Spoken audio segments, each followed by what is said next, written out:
Well, hello and welcome to the Confused Breakfast Podcast. Do you remember the pure joy of a trip to the video rental store as a kid? Yeah.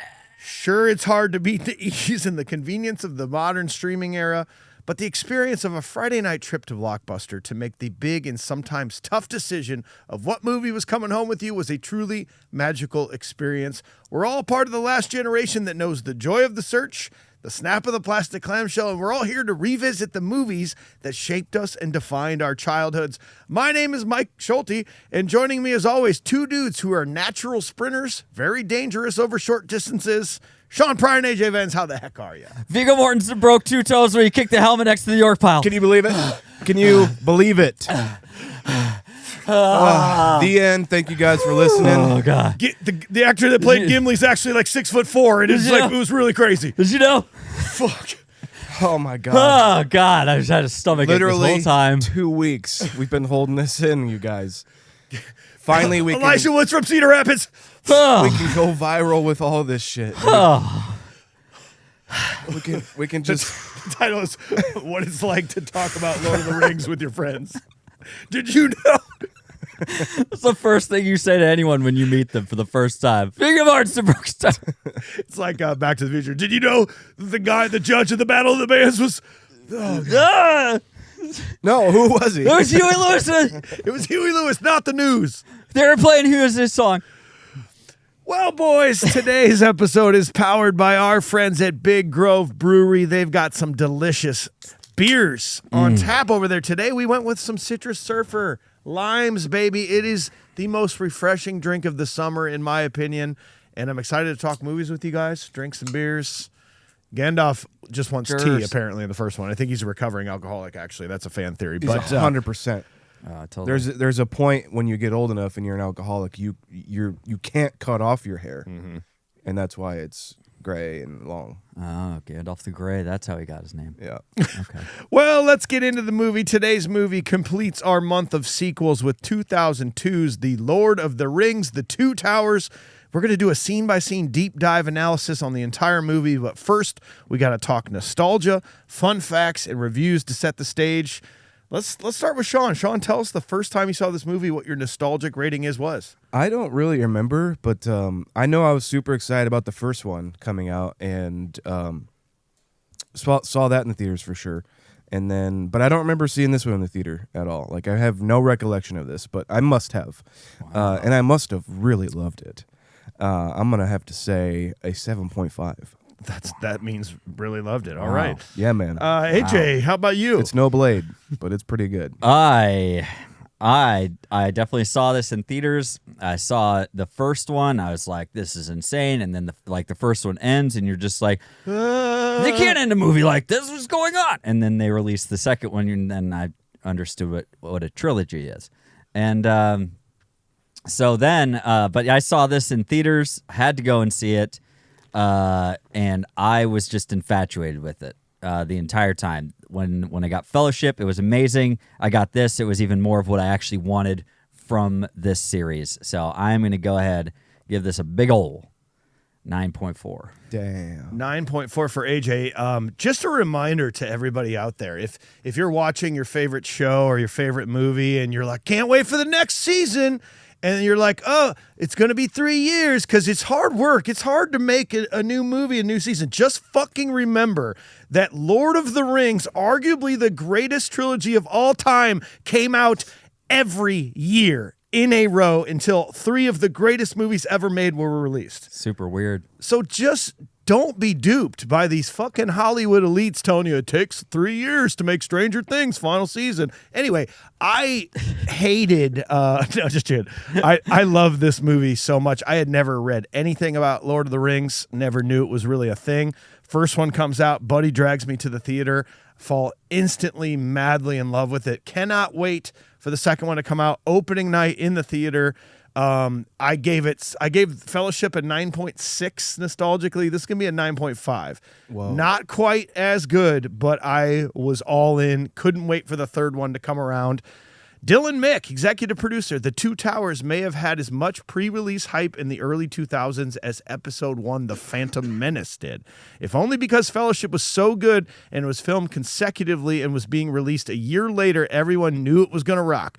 This came out on my 15th birthday, and in my small town, our two-screen theater rarely ever did true midnight releases, but somehow on a school night, my mom let me go with several of our friends, stand in line outside the theater for 3 hours before they let us into our seats to see an epic battle we all knew was coming. I'd grown up on the books. My dad was a huge proponent of forcing me to read influential fiction books, so I knew it was coming into this movie prepared, my buddies for it, and it delivered. Helm's Deep was amazing then and is a cultural film battle touchstone. Gimli and Legolas competing for kills was perfection, and really, as a blockbuster, this lived up to everything. Can't say I recall many movies in my life living up to the often insane and unwarranted hype, but this sure did. A 9.95.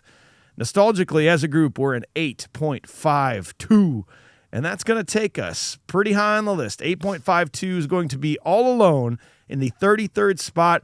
101 Dalmatians, definitely better nostalgically for us. Sure. But this was better than Gone in 60 Seconds nostalgically. Wow. So, I don't know Moby. about that. well, next we got to go to Sean. Let's learn all the important details of the movie. What do you got on this thing? Probably nothing much. No. Yeah. Produced by Barry M. Osborne, Fran Walsh, and Peter Jackson. Fran Walsh, I learned that it is Peter Jackson's wife. Oh, Written by she's an Fran independent Walsh. woman, though, She what? Independent woman, doesn't need the last name Jackson. yeah. Written by Fran Walsh, Philippa Boyens, Stephen Sinclair, and Peter Jackson. Yeah, man. Based off of J.R.R. Tolkien. Music by Howard Shore. Cinematography by Andrew Lesney. He also did Babe. Worked with Peter Jackson a lot. Lord of the Rings. All of them. King Kong, Lovely Bones. And he did I Am Legend.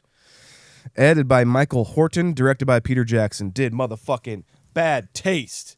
And that is What's Up. Bad Taste and Dead Alive. He was a horror director before he was mainstream. No. Doing all that shit. No. Best movies around.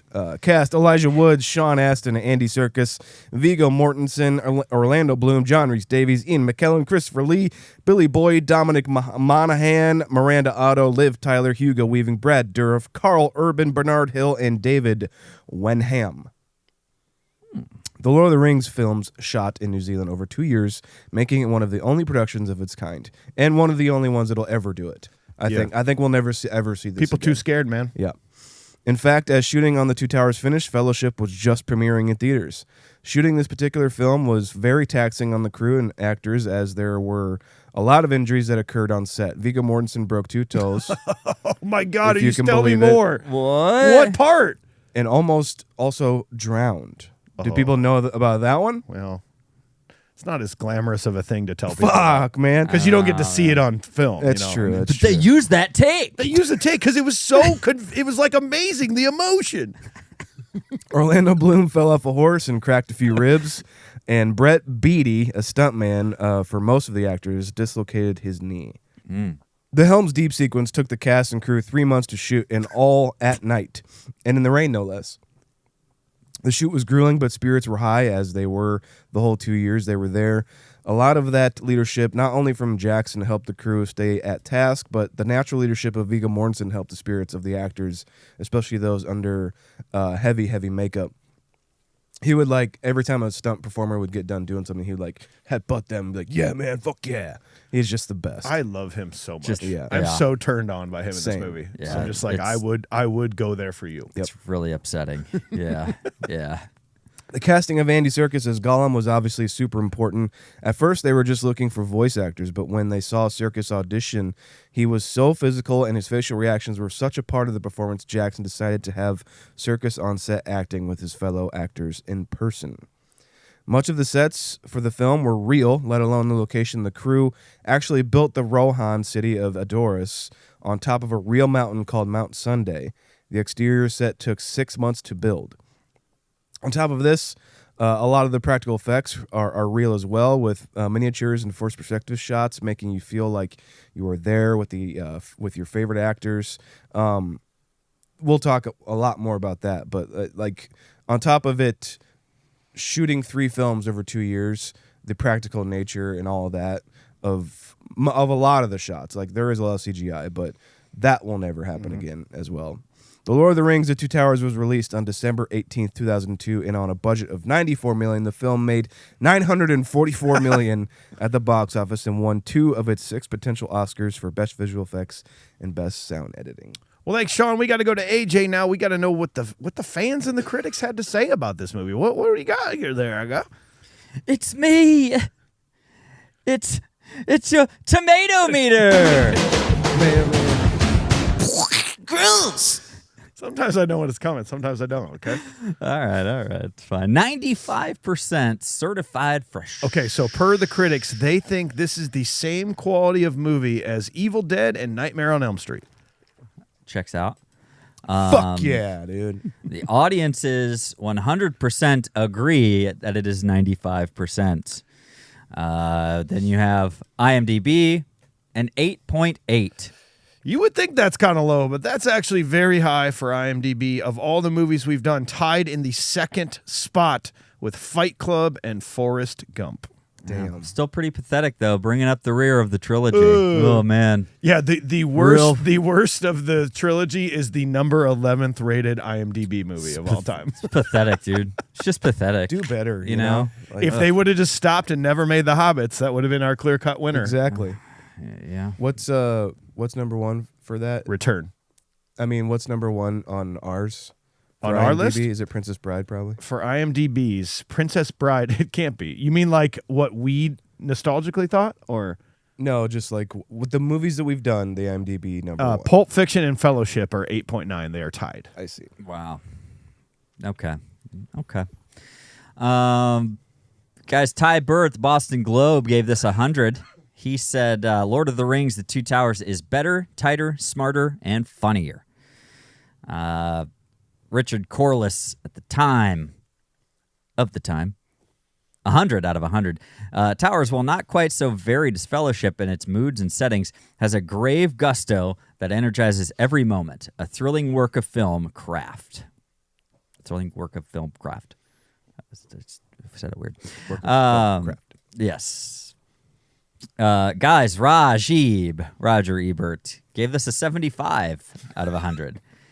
He gave it a 3 out of 4. He was like, I needed a little bit. It came to. I needed another year or two to digest the first one before this one came out. Anytime that McDonald's is having toys in a movie, it sucks me right out. Vigo stole my wife. Yeah, this movie came too fast, and I don't like it when it reminds me of my own plights. Chicago Sun-Times, arousing adventure. Arousing? Yeah. It was Vigo, yeah. A skillful marriage of of special effects and computer animation, and it contains sequences of breathtaking beauty. It also gives us in a character named Gollum one of the most engaging and convincing CGI creatures I've ever seen. But 75. 75. It brought us the greatest thing I've ever seen as far as CGI, but 3 out of 5. Maitland McDonough, TV Guide magazine. This second installment is heavy on battle sequences, which will thrill some viewers more than others. They gave that a 60 out of 100. TV Guide was wrong this time. Weird. All right, guys. IMDb is done there. We got Lord of the Rings on Letterboxd. This is going to be good. It's going to be good, I think. Probably my favorite one. I'll just start right off the bat. When the fucking Ents take an entire day to have one short conversation with each other, but then the second Treebeard sees what nonsense Saruman has done, he just shouts, and those Ents zooped into Isengard so fast and just start busting skulls.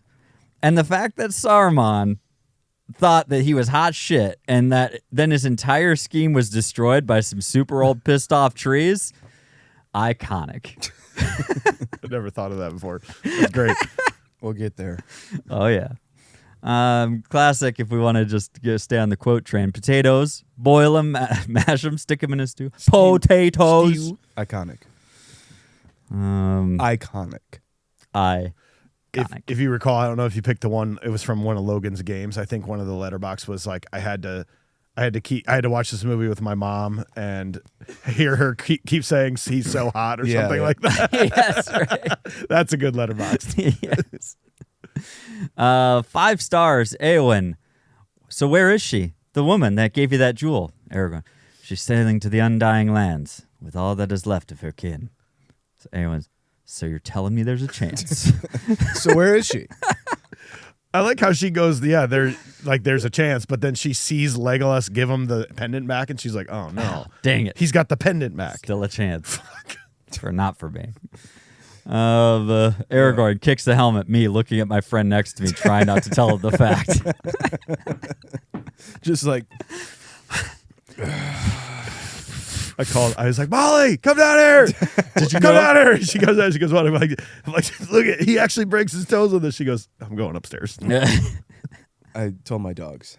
It was important for them to understand. It was. Legolas may only have like 9 lines, but his platinum, sleek-plated blonde hair speaks louder than words. Let's see here. Got a couple more for you guys. My Frodo, you're Sam. Come on, these two are going to Bone Town. Yep. Right? 100%. Brokeback Mordor.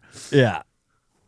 I was gonna say Brokeback Mount Doom, but it's fine.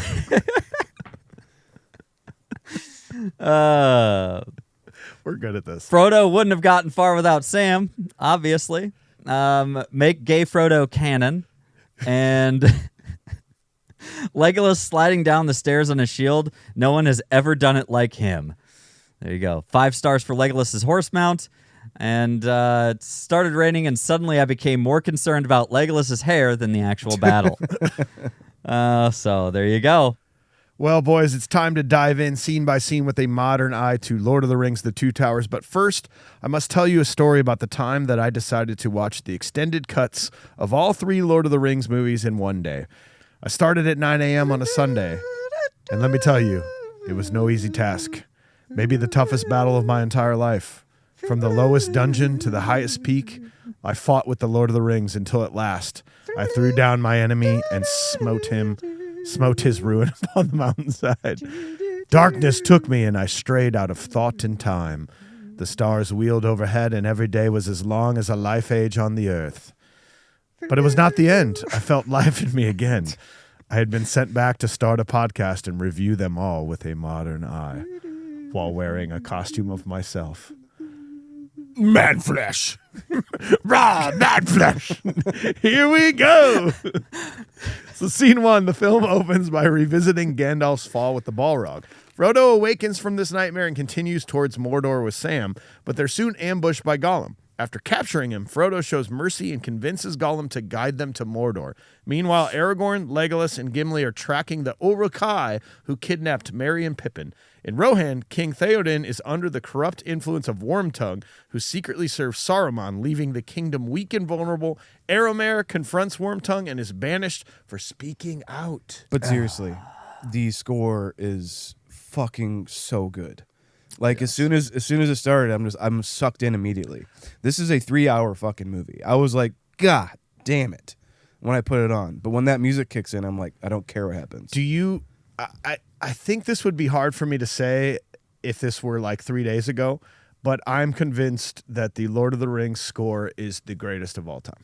From start to finish, I do not think there's anything that has ever been better. It's really hard. I really think it's like the 3 that I can think of right now is this, Harry Potter, and Star Wars. Yeah, it's like maybe the best of all time. Yep, and I just think this somehow edges it. It does something weird to you when you hear this music. A little bit more than the other ones do. Sure. That like right when the thing Yeah, that was exactly how it goes. So in my head I was gonna sing score it by Randy Newman. I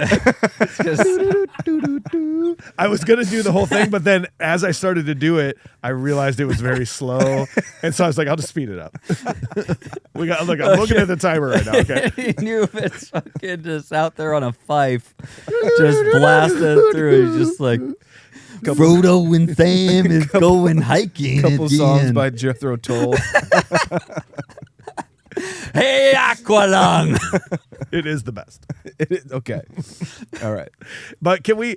I forgot that they revisit the Balrog scene here to start the movie, and it's such a great choice because when the first one ends, like you're like, okay, well, if you know nothing about the story, you're like Gandalf's gone, you know, like, and so the fact that we see this again, it's so great, it's so visually stunning. That shot where they come down and finally fall and see the lake, and it starts to brighten as the fire opens out and they come down. I mean, that's absolute beauty. But as a guy who does like Gandalf a lot, how did the dwarves get by living in a place like this where that bridge, there's not even like a handrail or anything on that little bridge, and that is like a 10-mile long hole for like a dwarf to fall down, you know, like maybe a rope, maybe a like a little handrail to get across that thing. They're short. They got a low center of gravity, man. They got no worries, not a care in the world. Their feet, they can free solo all day. Oh, really? Yeah. Okay. Oh yeah, it's no problem to them. But yeah, Mike, you got to understand, this place has been there hasn't seen any management. Oh shit! For maybe there was like years, right? Balrog comes in and like knocks it over, goes just in case. The place is infested with goblins and orc and whatnot. So that's true. You know, just mismanaged the entire time. Have you ever seen like a building that just goes unmanaged for a long time? I mean, it's just bad. Lindell Mall. There you go. Marcus Theaters. Yeah, Marcus Theaters. Oh. Like the first scene, we get a wizard fighting a flaming hell demon in midair. That's massive. We're so fucking spoiled. Dude. This is so awesome. It's like Lethal Weapon 2. Like it just starts. And Yeah. you're like, let's go. This very well could have started with like the same way. Hot down somewhere in the city. Yeah. It's like, ah. It's so good. And then I think pretty much right away you've got your introduction to Gollum. Yeah. Because in the first one you only see like the eyes, right? The CGI version of him.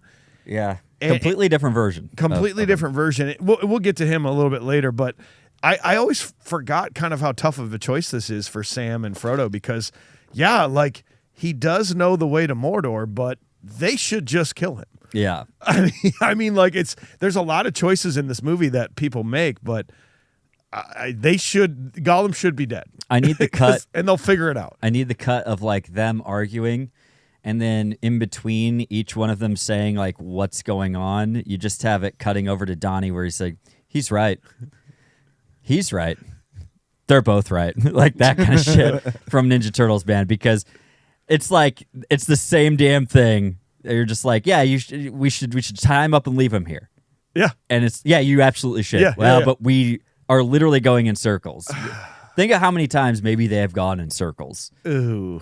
Through these like little places. You're just like it's a terrible situation. Yeah, you're either gonna just die lost like some lost hiker, or you're gonna have to take the uncertain guide. Mm-hmm. Yeah, I mean, like even like cutting forward a little bit, I guess, but to when they get to the Black Gates and like Sam and Frodo are like ready, like let's go, like all or nothing. That's why we came here, I guess. You know, and then Gollum's like pulls him back, like.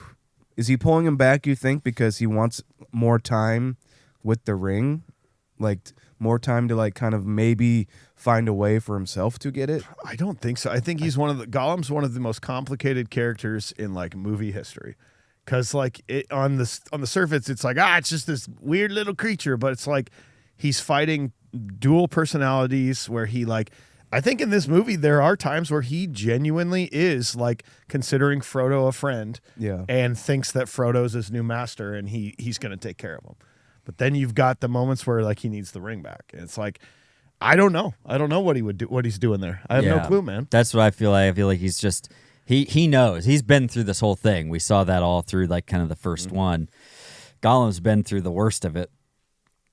Behind those gates, and he also knows it's like you're just gonna walk right in there. You're just taking it to Sauron. It's like, so there's got to be another way. Yeah, who knows? Lembas bread looks good. Ooh, here's a prop. I don't know. I like bread, man. Like I feel like they're talking badly about Lembas bread, but I'm like, that looks pretty. It dope. looks like I don't know, like shortbread. Yeah, and I'm thinking about like getting large leaves to like wrap around my Why bread. is that like so enticing? Why don't we pack our lunches like that anymore? I don't know. Why did my mom not like she would create a PB&J, cut the crust off, and then Wrap she it in just a leaf. used to wrap it in the leaves. A piece of kale. Yep, exactly. Just a big banana leaf. Like, why not? That's of all the things I could have in this. I'm like, I kind of like bread, That's hey, Hey. great for you. Lembas bread. Lembas. but you don't want Lemma's bread for a prop. No, no, there's way cooler shit in here. What? Yeah, I think I'll probably go with the helmet that he kicks. Oh yeah. So that when somebody's like, "Did you know?" I'm like, "Not only did I know, but I have the helmet that he did kick." It's Yeah. right here. See this little dent? That's where his toe broke. How about it? How about that? And then they kept the shot because he Yeah, they did. because it it's was in like the so. movie. It was like he was very emotional and like they just You can tell on his face, like he looks like someone who's just like so emotional and also very in a lot of pain. You know what I Yes. mean? Um, I'm so sorry I sound like this. people are gonna turn it off, man. you sound like you're like kind of doing a constant vocal fry. Just like you just don't my even care. Like I don't even care. You I'm know, out of here. I fucking If Lord of the I Rings, the 2 Towers. Get the doesn't even helmet. like People will be what? like so jelly of me if I have the helmet on my fucking shelf. Oh my god, you need to go to Jessica's if you're gonna do spin class. I'm gonna go to Jessica's and slap that bitch because of what she did to me and Jerry. If you're gonna slap her, then slap her ass because it looks great. I'm not denying that. So I want Too many bits. I want Gimli's smaller axe. The one where he's like, lower your axe, like that one. Yeah. It's like the one-sided axe. The two-sided one's just too big, too cumbersome. I want the small one. It's a good one. Speaking of Gimli, the Yes. one thing that bugs me in this entire series is the fact that they're trying to imply that Gimli could actually keep up with Legolas and Aragorn enough to where they will actually go faster than orcs Yeah. to catch up to them. Yeah. Like Gimli's supposed to be the size of like my toddler, right? He's I mean he's like he's got to be like we'll say he's like 4 feet. Okay. That there's no way this fat little dwarf can keep up with Aragorn and Legolas, which means they're being slower, which means they're not catching up to these orcs. Yeah, well, Not happening. On top of that, though, and kind of in the same vein, guys, I did take some notes this time. I know. It's Wow. really surprising. Wow, finally. I know. He knows what he's talking about. So this is my note that I had in reference to this, Mike. Is this it just says Gimli is a fucking liar, dude. He's kind of my least favorite of all of them. He used to be my favorite. Really? And I still think he still has a great like warm place in my heart, right? But it's just like no, Aragorn is the one. Yes. You know? I mean, like the video game of this movie is famously fucking awesome. Yes. I don't know if you guys have ever I played played it. as Gimli all the time. Okay, so I played as Aragorn, and like there is no other choice. Like there just wasn't. Like I'm not. I mean, Legolas. Like I think I did it a couple times just because the bow and arrows was fucking awesome. But it's always Aragorn, man. Yeah. See, I mean, I was always Gimli. I don't know why. I was like, oh, I gotta be him. Yeah, No one else is gonna be him.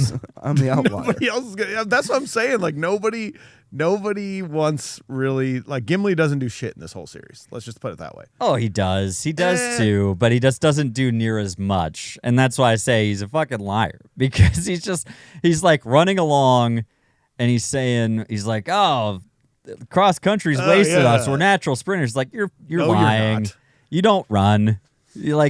You don't run. You You're drink not a runner. mead. Yeah, Like when yeah. he says, Aragorn says, he's like, they're less than a day ahead of us now. I'm like, just 2 minutes ago they were right there. Yeah, I yeah. know. They're right there. But then he says like they must be like they're fueled by some sort of hate or like some sort of Magical spell makes evil them go force. faster. Yeah. Like, dude, I'm like, it's okay. like Whatever. Fine. Legolas has, like I said earlier, Legolas has like 9 lines in this movie, but it's so exhausting listening to him talk. It is. About anything. It's just they run as if the very whips of the masters were right behind them. Thanks, Just Legolas. say they're going fast. I don't Thanks, have man. time. All right. What do your elf eyes see? They're far away. Oh man, they're still way out there. It's like thanks, appreciate that Google somewhere Glass. beyond the sea. Yeah, it's like if Huh? Just stop. your elf eye. What is that? Is that like his brown eye? Yeah, man. Gross. More like, His is like probably silver. yeah. Anyways, Elves don't poop. Didn't you read the books? That's right. They that's actually right. don't shit. That's what lembas bread is. It's just Suppressant. no. It's just that's actually what they poop. Oh, I see. But yeah, it doesn't. But they don't. It doesn't. It's not a. It doesn't strain them to do it. Guano. Yeah, basically. Brad Dourif as Wormtongue. Yeah. Like, first of all, it's like you guys have no idea that this is a bad guy. Dude, I was just gonna Whoa, say whoa, like whoa, whoa, whoa. This His is name? as like Slytherin as it gets. God. It's the one name that I'm like, you come on. JRR. Like, what were you thinking, man? it's just my yeah. Who would have thought that this guy named Greasy McLiarmouth is a bad guy? What the fuck? like what? I couldn't believe it. We've been letting him hang around us for like years. yeah, he's been, Grima Wormtongue. really. Grimy, yeah. I mean, come on. Grimy Wormtongue. Grimy Snakeface is a bad guy, and like we're all surprised by this. We're just all now coming around to this, and we're just now coming around to the idea. It's like, King looks pretty haggard. It's almost like- like he's like ghostly or something. it's like ghostly. It's like a metaphor for like having someone who's a narcissist in your life, you know, like Dude, totally. just bro, like by your totally. side the entire time, just dragging you down, like making you not feel like yourself, like a energy vampire. Dude. That's what Grimtongue is. Grimtongue? Fucking grimy tongue. I love Brad Dourif. And I love that he's cast in this. It's kind of weird to hear him have like an English accent because I don't think he's played many English people before, but he's the voice of Chucky the doll. Oh, okay. He was in the Halloween series that Rob Zombie did as the Sheriff Brackett. A lot of great roles. Obviously, like One Flew Over the Cuckoo's Nest. Yeah. Fucking awesome, man. But a great character actor that when brought in is just like so welcome to this world in my opinion. Like he's just fits in. he just like is that character whenever he's playing a character. And to see him and Christopher Lee on screen like share screen time is just like for a horror fan. Oh baby. yeah. Oh, baby. That checks out. I mean, well, they're great together. It's like their back and forth that they have. You know, I know we're really talking about just primarily the theatrical cut and everything. They get a little bit more time together in the extended, but it's great regardless. I think that the theatrical cut like really does give us everything we pretty much need. Maybe except for a couple little things. There's a few scenes later that I'll bring up that I thought probably made more Yeah. sense that they could have been in the movie, but Yeah. And that's also the kind of stuff that just makes you think about, you know, if that made it into the extended cut, how much stuff didn't even make it into Exactly. that? Yeah. And how much they really spent and how much time they spent and what they did to kind of put these all together all in the same time frame. But I just wish like I say, you get a little bit more of the things that you like. I really like their chemistry. He does this like amazing thing with his eyes that his eyes. How do they make you feel bad for a guy named Grima Wormtongue? yeah. Dude, it's like he's you feel- manipulating us. Yeah, but you feel a little bit of, in fact, later on, I think when he sees the army, when he's with Saruman, Yeah. Crying. a tear comes down from his eyes, and it's like I initially took that as like he was like happy that, Yeah. but I think he's got some sadness I think he does feel things for the people that he was manipulating back in Rohan, especially Hottie McGee. Yeah, man. But I do think he was super sad about that. Like, oh shit, what have I done? Yeah, it's like kind of like a Gollum-ish kind of Yeah. thing, I think, where he's really buried that part of himself, but like still can't Still help there. it. Yeah, that's why he's so good, man. I think that he is like, I mean, I wanted you to fuck him up, not like kill him all. No, you you know, kill him. That's what he's. What's that? What? No, I'm talking about like that's what Grima is talking about. He's like, well, I just wanted you to like go fuck him up or something, guys. I didn't want you I to didn't like. want 10,000 I orcs just to. didn't want you to just like go annihilate him. I still wanted to marry that one girl. Hottie McGee. Yeah, Hottie McGee. Yeah. God. So, but yeah, Well, scene 2. Meanwhile, Frodo, Sam, and Gollum cross the eerie dead marshes and reach the heavily guarded Black Gate. Aramir's riders attack, destroy the Uruk-hai, allowing Merry and Pippin to escape into Fangorn Forest, where they meet Treebeard and Ancient Ent. Aragorn's group finds the aftermath and believes the Hobbit's dead until they meet the return of Gandalf. Gandalf frees King Theoden from Saruman's control, exposing Wormtongue and restoring the king's will. Theoden chooses to retreat his people to Helm's Deep while Gandalf rides off to gather reinforcements. All right, Mike, can you take that off? It's getting a little bit weird at this point. Do you feel this way too? We ain't had but maggoty bread for 3 stinking days. It's a great line. Let me say one thing and then I'll take this off. It's just getting weird. Let me just say one thing. It's just getting weird. Go ahead. I am able to confidently say right now that I don't know if I could have taken 2 more Lord of the Rings movies without Gandalf. After never knowing the story and watching the first one and seeing him die, I was devastated when Gandalf died. Oh, yeah. And the fact that he returns is so awesome because I love that character and he needs to be in this thing. And he's such an integral part of this story. And I'm glad he's back. There you go. I can take it off now. That'd be great. You sure? This is what I really look like. Uh-oh. Let's see who you really are. It's just normal me. It's ugly me. Wow, dude. Continue to talk. Do not trust to hope, for these lands forsaken, or that has forsaken these lands. Some of the lines in this are like, I'm sure they pulled like straight from the book, or any of the novels for that matter, but still like very like poignant. Like it's just like you feel like when you read that, it's like you can feel it. You can like kind of, it feels like you can hold it. You know. Like it has a lot of weight to it. Some of these lines, and I think that's what I appreciate most about like the prose in these movies. Like, you know, some lines that Legolas says can get a little taxing, where it's just like, ugh. Gimli too. Yeah, but Aragorn, the kings, Yeah. Gandalf, they are speaking beautifully. yeah. Every time Viggo Mortensen is talking, I'm just like, yeah. I would ride to the ends of the earth with you. Yeah. And it's just like, man, the guy, and if you ever watch some of like the behind the scenes stuff of him talking, it's like the same way. Yeah. He's just so calm and so like, just like kind of this very quiet confidence or whatever. And he just talks, and everything he says and the way he talks about being in this movie. And like you said earlier, Sean, about how he was a really great champion and leader for this entire production. Like he was doing that for everybody on set. Yeah. And especially during the Helm's Deep stuff that we'll get to. But I just will hang on every word he's got. Not so much some of the other guys. Did you know much about like what really happened to Gandalf? You know, he like makes this explanation of I did this and then I transcended space and time, and it's like it never made sense to me what actually happened.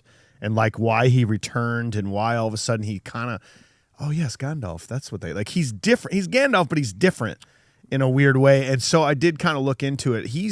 Gandalf's like this ancient god, angel that's been around for hundreds of thousands of years. And he did essentially die, but his body was brought back into the heavens and the gods or whatever his soul was.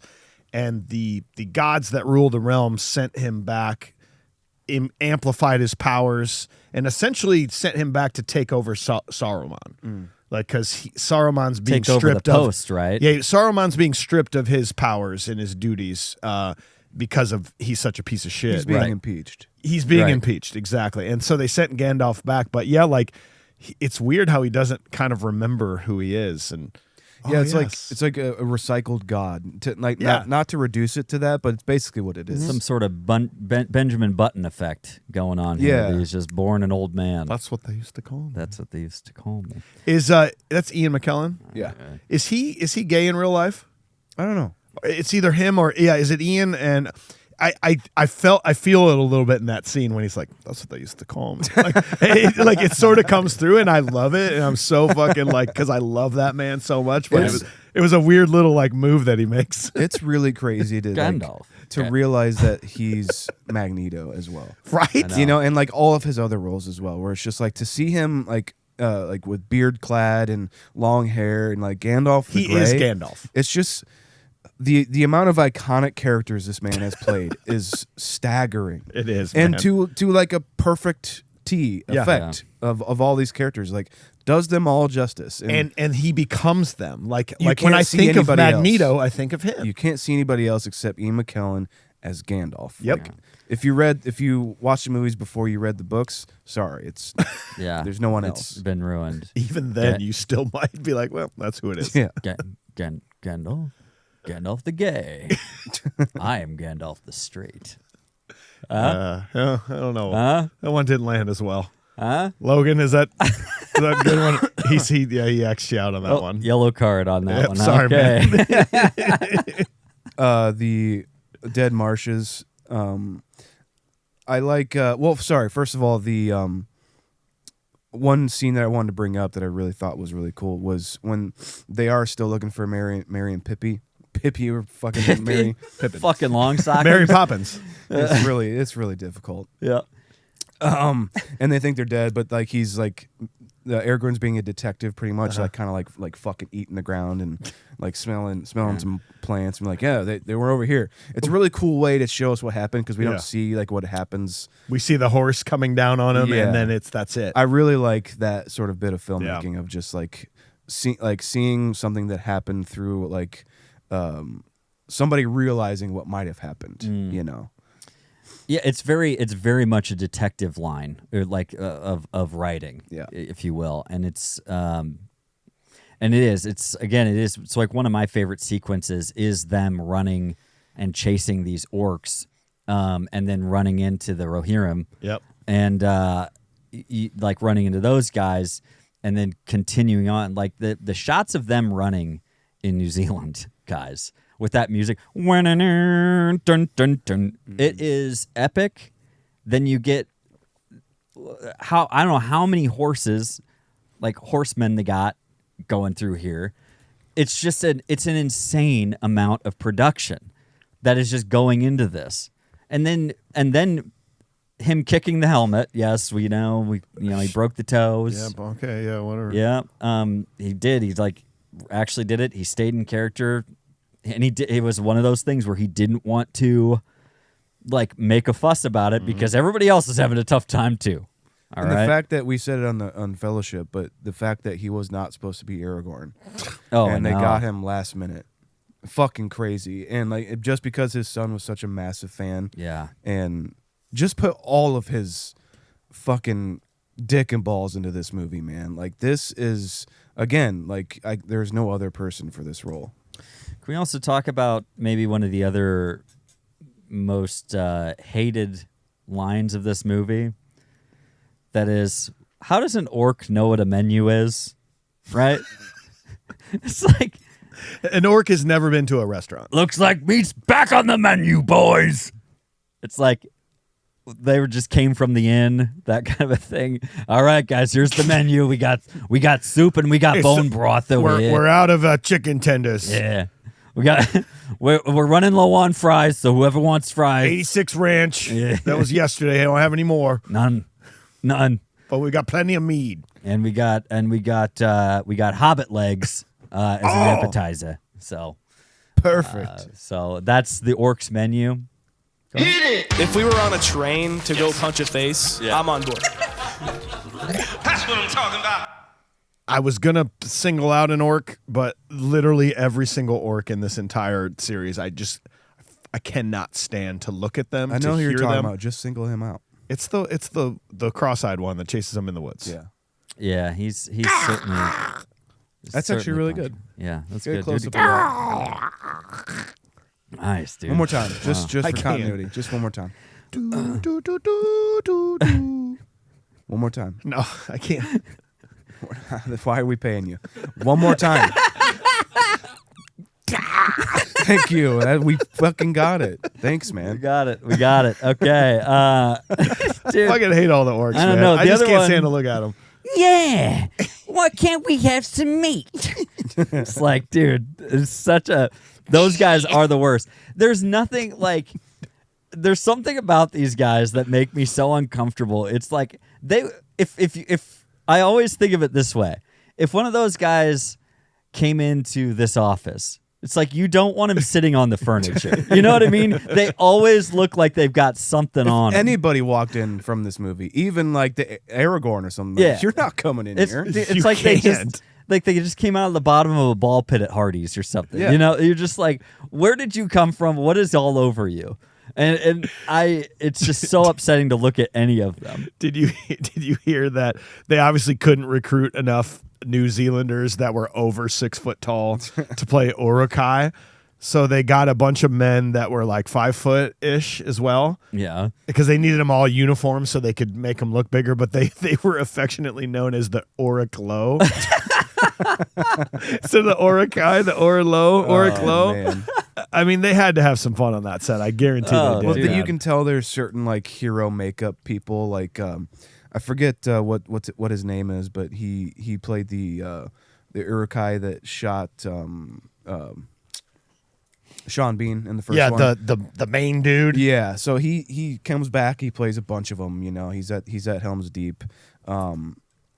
But like that's where I want to say too. Like this is all like the practical makeup, the hero makeup, the Weta makeup design, and the monsters and everything is just so fucking sick, and it's so Peter Jackson. And you know? don't think about how goddamn hard this movie had to have been to film. Like, not only are they doing all this makeup stuff, but then the fact that certain characters are only like 2 feet tall. Hobbits are supposed to be like little toddlers. Every shot like pretty much matters in this movie. Every shot. And to stage all of this, to like especially with people with like hero makeup on and stuff like that, is insane. And then but then like sometimes too, like I was watching a little bit behind the scenes of this, and it was a scene where Gollum is like going through that creek trying to catch that fish, and it's Andy Serkis doing it. Yeah. And there was snow everywhere, Yeah. and they were like, it's supposed to be spring, so they literally just got like people with flamethrowers, melted the snow, took like hours, Because- only for them to do like 4 takes of this. And who cares? Like, if there would have been snow, I wouldn't have thought. But it's supposed to be spring in That's the Middle thing. Earth. Like, it whatever. matters. It just matters. Yeah. Like the details and everything really, really matter to Jackson, and that's why so we cool. get masterpieces like these. I did never really like this part, and I still don't. When they get to the Black Gate and Sam falls. Yeah. And I've never quite understood how Sam could fall down an entire mountainside with rocks flying everywhere to where these Persian-looking guys are like, oh, what's going on over there? And then Frodo is running down the mountain to where somehow Sam gets to the bottom and he's buried to his armpits in rocks. Yeah. To where Frodo comes and covers him with a cloak 1 second before these guys are 5 feet away from him and they can't see him. It still feels really strangely done to me, and it's like one of the scenes where I just don't understand it. It is. It's like it's kind of one of those things you watch it one time, you're like, whatever, but then you watch it again, you're like, How? I mean, they can see him, right? I mean, like He's right they can. there. It's like they saw Frodo coming down, like falling down the hill. And by the way, those guys getting out of formation seems like a big no-no. It's sort of anyways. right in front of their new masters. Yeah.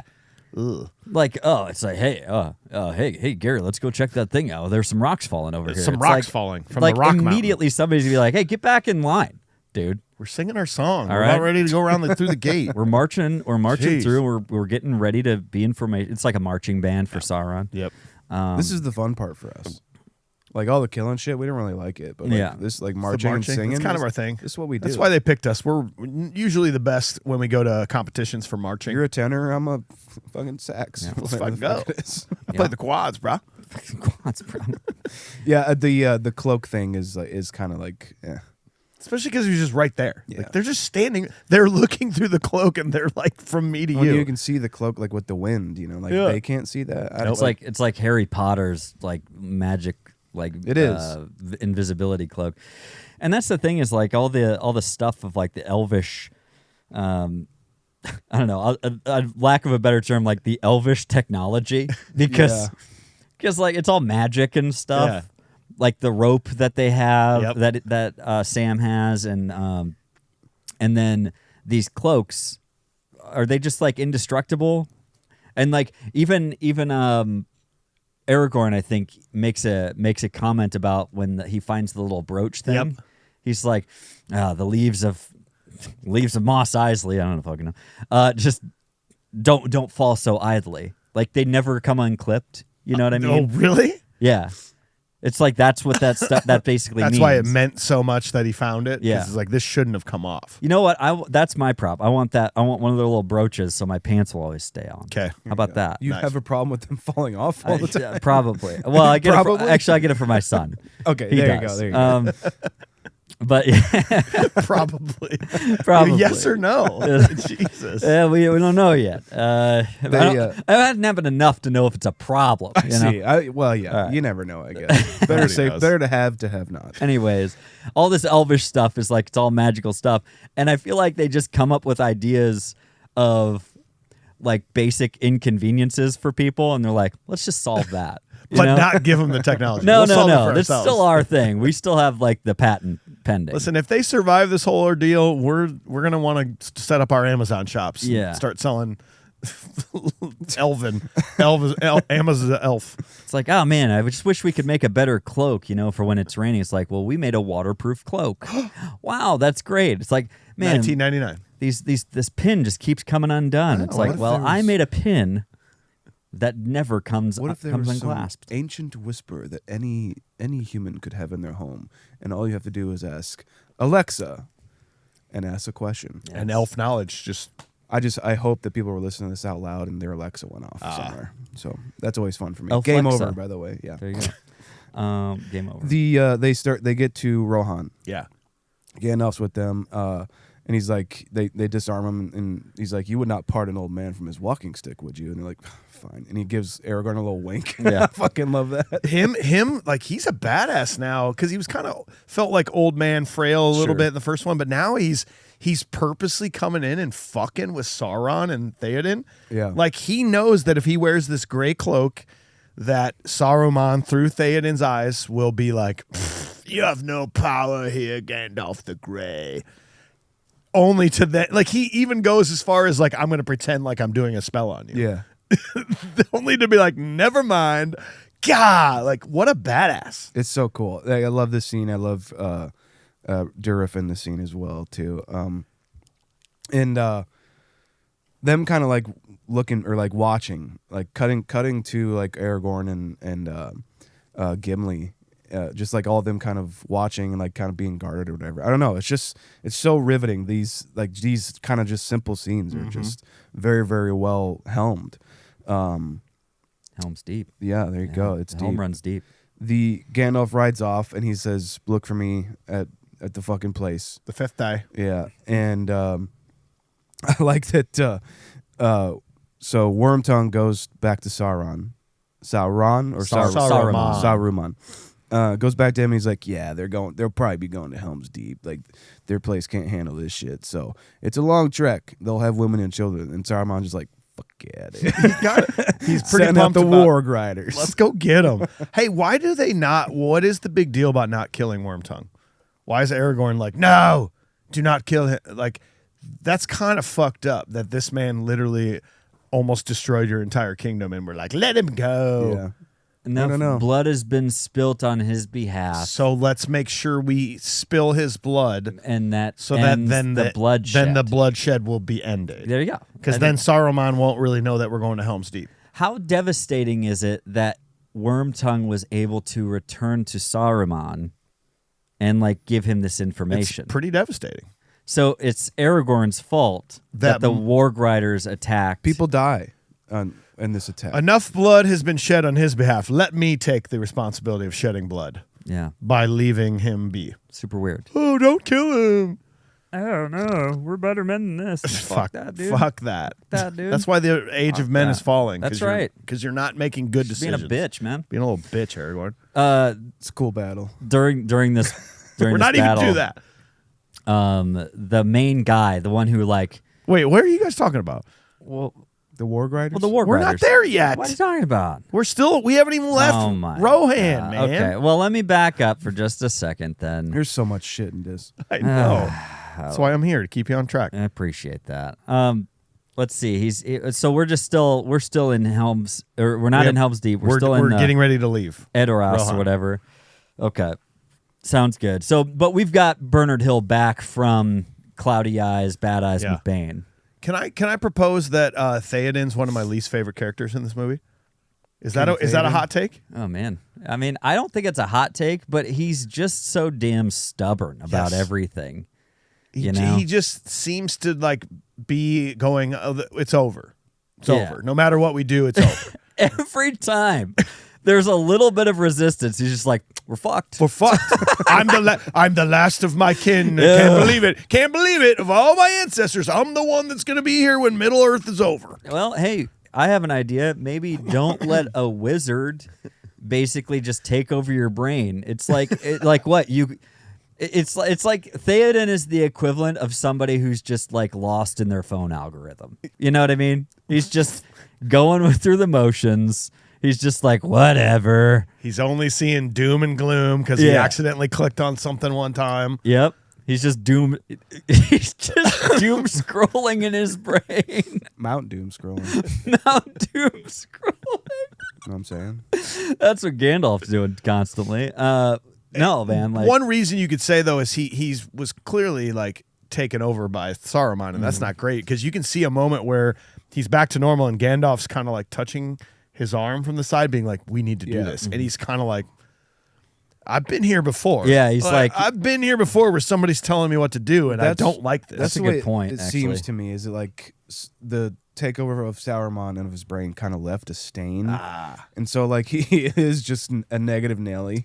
I guess, yeah, you would be a little untrusting. Yeah, In his or position. like a little, and a little, yeah, the apprehensive. disposition of hope. Yes. Yeah. Yes. And like, yeah, having that constantly in your brain, it's like he just got over depression. Like, Yeah. really. You know what I mean? So, yeah. It's like coming out of a coma to like the world ending. You're like, God damn it, I was just ending. My world was ending, and now the real world's ending. Yeah. And then it is very sad. Like, it's a very sad, like, sentiment about, they buried his son. Yep. And then he had this line where Bernard Hill he said that he met a woman while he was on set for like another thing. And a woman told him that line, and he wanted to work that line into this. So he did.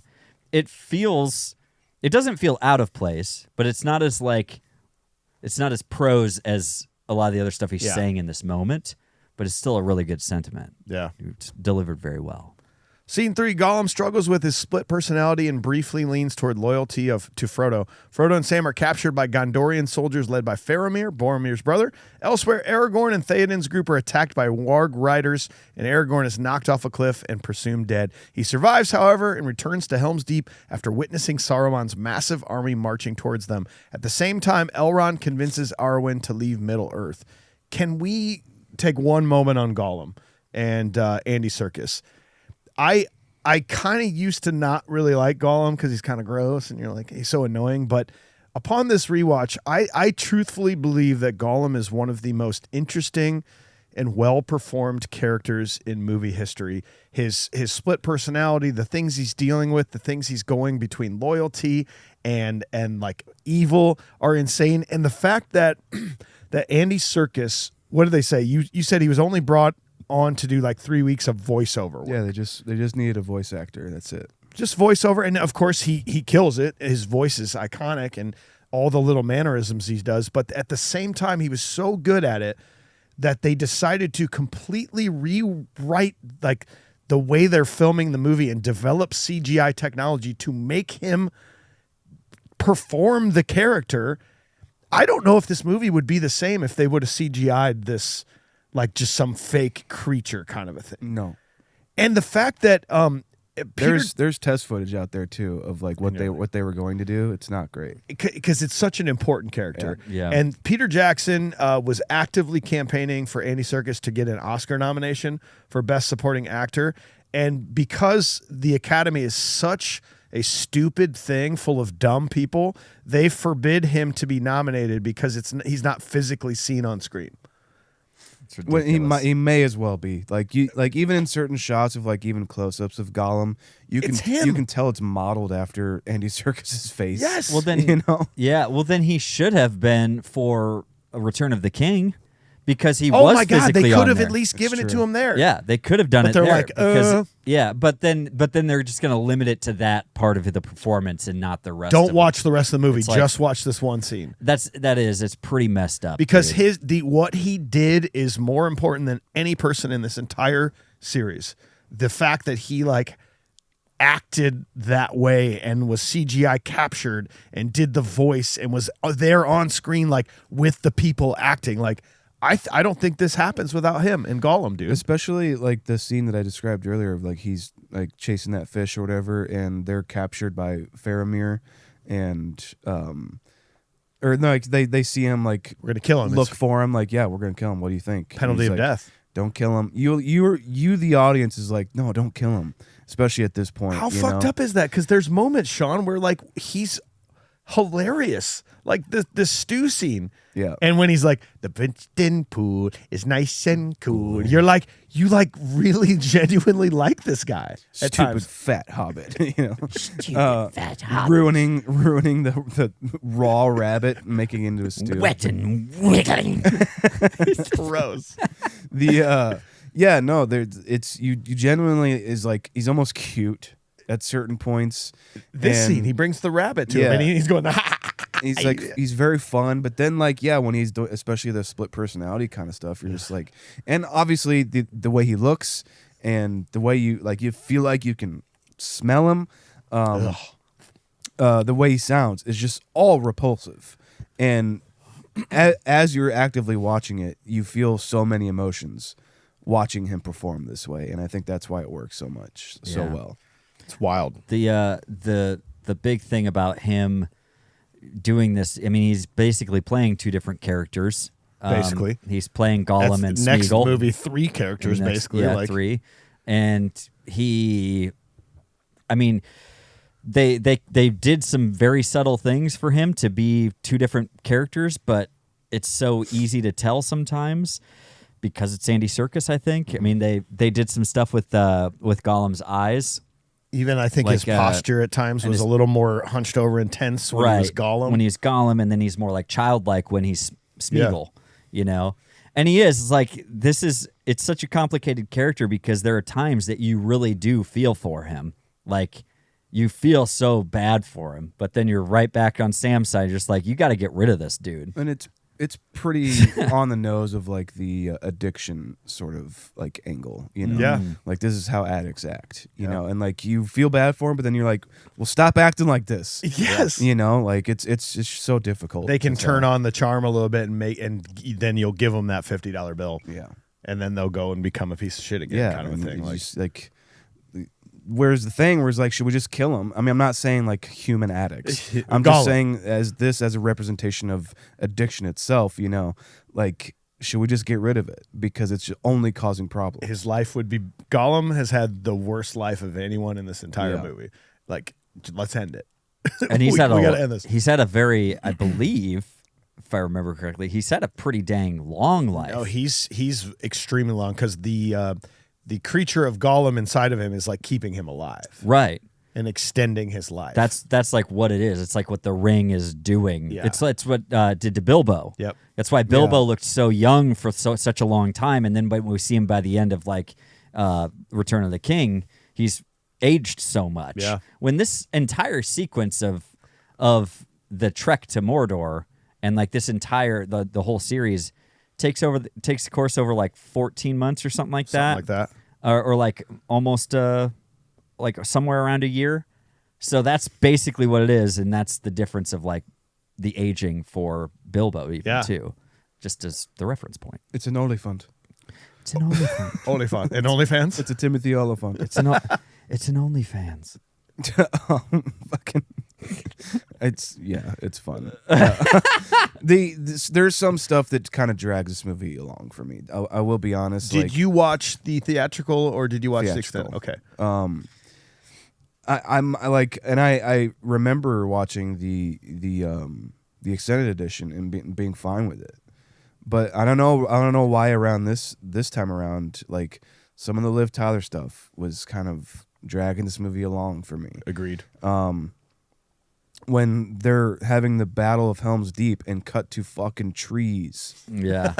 Dude, like, and honestly, like what gets to me the most about these movies as a series in general is and it's a part of the story, I know, and it's a part of the acting from Elijah Wood, but it's the constant, like, I don't know, like benevolence, I guess, or just like stupefied nature that Elijah Wood and the character Frodo has throughout the entire series of just like, all right, let's go this way, and Frodo's like, no, I'm gonna look this way and see stuff. Watch out! For I'm gonna like a minute. I'm gonna fall down. Like face first into fall down all the time. Frodo falls down no less than 20 times in this series. It gets a little taxing, man. Like I got to be honest. Like whenever we cut back to these guys, like Gollum is fascinating. Yes, but Sam is fascinating. Yes, Frodo, man. Like and I know it's like that.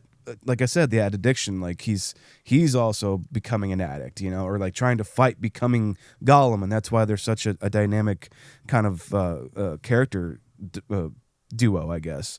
But it especially in this one, it gets very tiring. I don't know how you guys feel, but yeah, Frodo just never does it for me in this series. It's just weird that a main character is just so kind of like, yeah.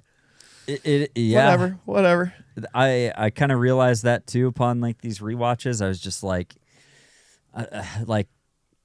it's like he's literally just a vessel for the ring. It's like they had to put it on somebody. Somebody's got to take this. So just like let him roll on through. You know what I mean? But which also makes me even more irritated and upset when you have like some of the most, I don't know, like the strongest beings in the universe. You have literally a guy who is brought back from the dead who just refuses to take an eagle up to the fucking mountain. You know what I mean? yeah.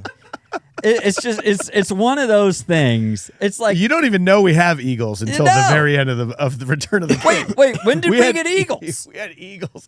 Wait, so the ancient like heavenly being angel that is now one of the most powerful people in the world can't just take an eagle and just drop it into. We got to let fucking Frodo do it. Yeah. I mean, hey, you got to let him make his own mistakes. It's like, what the hell are you talking about? We don't. No. The fate of our entire world and existence rests and is hinged on this ring that's around his neck. I think we can make an exception here, okay? And by the way, I'm still talking about some of these other elves, Elrond, and what's the other girl's name? Elrond Lady Hubbard. of the Wood. Yep. Yeah, Elrond Hubbard. Yeah. And Ellerby, Linda Ellerby, Telpum, the Lady of the Wood. That's Lady of the Laramie. Woods, whatever her name is. Yeah. Kate Blanchett. But they're like two of the most powerful beings in existence, and they just refuse to do anything. I think they want the Age of Men to be over. It's It's thing over that- for them anyway. It's a thing that Game of Thrones does with the fucking stupid ass fucking dude in a wheelchair and shit with the what is it, the Raven fucker? Yeah, the Raven guy. What the fuck is his name? The worst Yeah, character the in Raven. TV history. It's Yeah. it's a MacGuffin where he's like he knows all, he knows what's going to happen. It's like, why am I watching this? Okay, then what the heck? Why didn't he just tell us? That's what it is. Like these like elves who can do anything. And it's like, yeah, well, I know what's gonna happen. And like this is, I don't like this in storytelling where it's like there's the mage who like knows what's going to happen. But And I it's like, can't. I can't tell you because you got to go through the journey yourself. It's like, shut the fuck up if you want any of this to survive. Yeah. God damn you, Sean. I was thinking about rewatching Game of Thrones and now I don't want Fuck to. that guy, Just dude. because of Yeah, that fuck character. that Hate guy. him. It is. I go, no, I'm going to have to watch him again. No. No, that's what I mean. And I think Elrond Hubbard is an absolute. Excuse me. No, Go ahead. That's how he got his name. Yeah. Jesus Christ, dude. I'm Don't fi- it's fine. fucking do your research. I looked at it. Did you read the notes? I got the dictionaries. The dictionaries, the encyclopedias. I got the entire Britannica. No, I just think like Elrond is just like, oh, you have the gift of foresight, like you're saying, and you've seen what happens, right? And it's just like, and then it's kind of like, okay, well, how did they're talking about how like Frodo's gonna fail or something or whatever it is, and you just, it's like Elrond, you could just literally do the same thing. You could take some magic elf dust and jump over there. The guy is Agent Smith. He is. He's Agent Smith of Middle Earth. Yep. Same thing. He's just like an It was expired an earlier version of the Matrix. Yeah, well, yeah. Instead of him being like a security, he's just like an expired thing of like McAfee security. You know what I mean? He just doesn't really do much, apparently. Yeah. He just kind of pop up pops up every now and again and just says, "Hey, you got a problem here. Do you want to do anything about it? I don't know how to fix it. I can't do anything for you, but if you want, thanks, McAfee. Get the fuck out of here." That's what he deals with. That's what he is, and it's just so frustrating. Couple more things. That shot of Legolas getting on the horse bugs the fuck out of me. Yeah. Like, I don't quite understand how somebody was like, we're just going to leave that. Because that's not how that works. It like you can see it almost like clipping. Like the CGI is like kind of, yeah, it's a little out of whack. That guy got fired. Another thing, there is in the extended version, there is a flashback here where Faramir, Boromir, and their father have there's like this. You realize the dynamic of that family and how shitty that dad is, and why Faramir is acting the way he is. It's a worthwhile scene to watch that kind of sets up a little bit more of what Faramir's feeling. Yeah. But I know that's not part of the original books. They just kind of made that up, so they sort of said, "Who cares?" Yeah, I mean, I think it gives good context, and in the same vein, I guess it would have been the only amount we would have seen of the Steward of Gondor, in this movie, and then it would. So I understand why it didn't make the theatrical cut, but I do agree with you. I think it's a pretty important thing, and we got the return of Sean Bean, Scene Bean, which is just being a awesome. badass too. Oh yeah, and just getting beers for all of his buds after they just won a battle, son. Let's go. I got you, boys. He's like, yes, bring the big grove. Yes. Neighborhood. Last question of this scene for you, like when this is where Liv Tyler's having to make her decision about, and her dad's, do I not also have your love? But she, like, what do you think the right call is if you're going to be an elf? If you can just go to the Undying Lands and live forever, or if you can choose like a mortal life of love With Aragorn. Aragorn, if he survives. if he survives. Yeah, we don't even know if he's going to survive. This. Maybe. Okay. Maybe. I was trying to put this into some sort of questionable thing like that, because we don't have immortality, so we can't make that decision. Yep. So I tried to move it into something that is more reasonable, and I think it's the decision between having kids and not having kids. Sure. Not having kids is basically being immortal and living in the Undying Lands and doing whatever you want to do and Fucking being sick. healthy and longevity forever. And choosing to have kids is basically planning the end of your life, and it'll be faster than it would have been, but you get to experience the human joys of like things that you wouldn't experience if you were an elf. People always tell me that having kids is the most selfish act that you could do. Selfish? Yeah. That's strange. No, I know they're dumb. Yeah, It's the weirdest fucking thing I've ever heard That's in my actually life, Sean. the most wrong statement I've ever heard think it anyone is. ever. Can you tell me who said that off air? I can, yeah. Good, because That'd be great. Holy shit, I'm gonna have to unfriend them and just never Yeah. talk to them again, because that makes no sense. I know. Yeah, I feel like hearing that, I just everyone in this room is now dumber. I was debating on whether or not to say it. I've been waiting like 5 years. Having kids is the most say it. selfish thing you could. Still doesn't make any sense to me. Was it? Are you sure? Is that an original thought? Did you say that? No, I didn't. Okay. No, Okay. people have said that. People have said that. Okay. Old Elvish Mike would have maybe thought, at least given it a little bit of thought. As she's like leaving, Agent Smith is looking down at her like with disgust. Like she looks back or like up at him, and like I don't know if it's just Hugo Weaving's think it face, is. but he's just like, He's just like, dude, she She chose you. your love, yeah. man. he's just in a constant age of disgust. Yep. Is what he is. He's just constant mode of disgust. He's like, nothing is right for him. You can't. There's no right for him in this scenario. Yeah.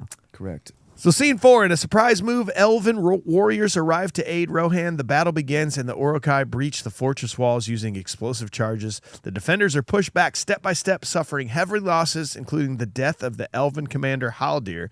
Inside the fortress, the situation becomes desperate as the enemy breaks through the gates. Meanwhile, Treebeard initially refuses to go to war, but after seeing Saruman's destruction of the forest, he rallies the Ents to attack Isengard. We did have the warg battle on the way here too. Is there anything you wanted to say about that one? I think it's like the first sort of real like battle that we get of this movie. That we I guess. see, yeah. And it's just so cool. I love in like medieval movies. I guess the like charge. You know, it's just so dope. But the way he shoots it is like he's shooting the people on real horses. Pans over to like the wargs, and then like pans over just slightly as they all collide. So there's like no music here too. It's just badass. Their choices throughout this movie to not have music Yeah. is exceptional. Like when the later on when they're waiting for them to show up and it's dead silence and you It's hear so the good. guy pushes the door and it goes squeak, squeak, squeak. You can hear a pin drop. Just in that place. even the sounds of their armor when the rain and shit too. It's fucking good. Yeah. when that one orc goes, and Yeah. then like the smoke Yeah. comes out. It's epic, dude. How dare you make that so awesome?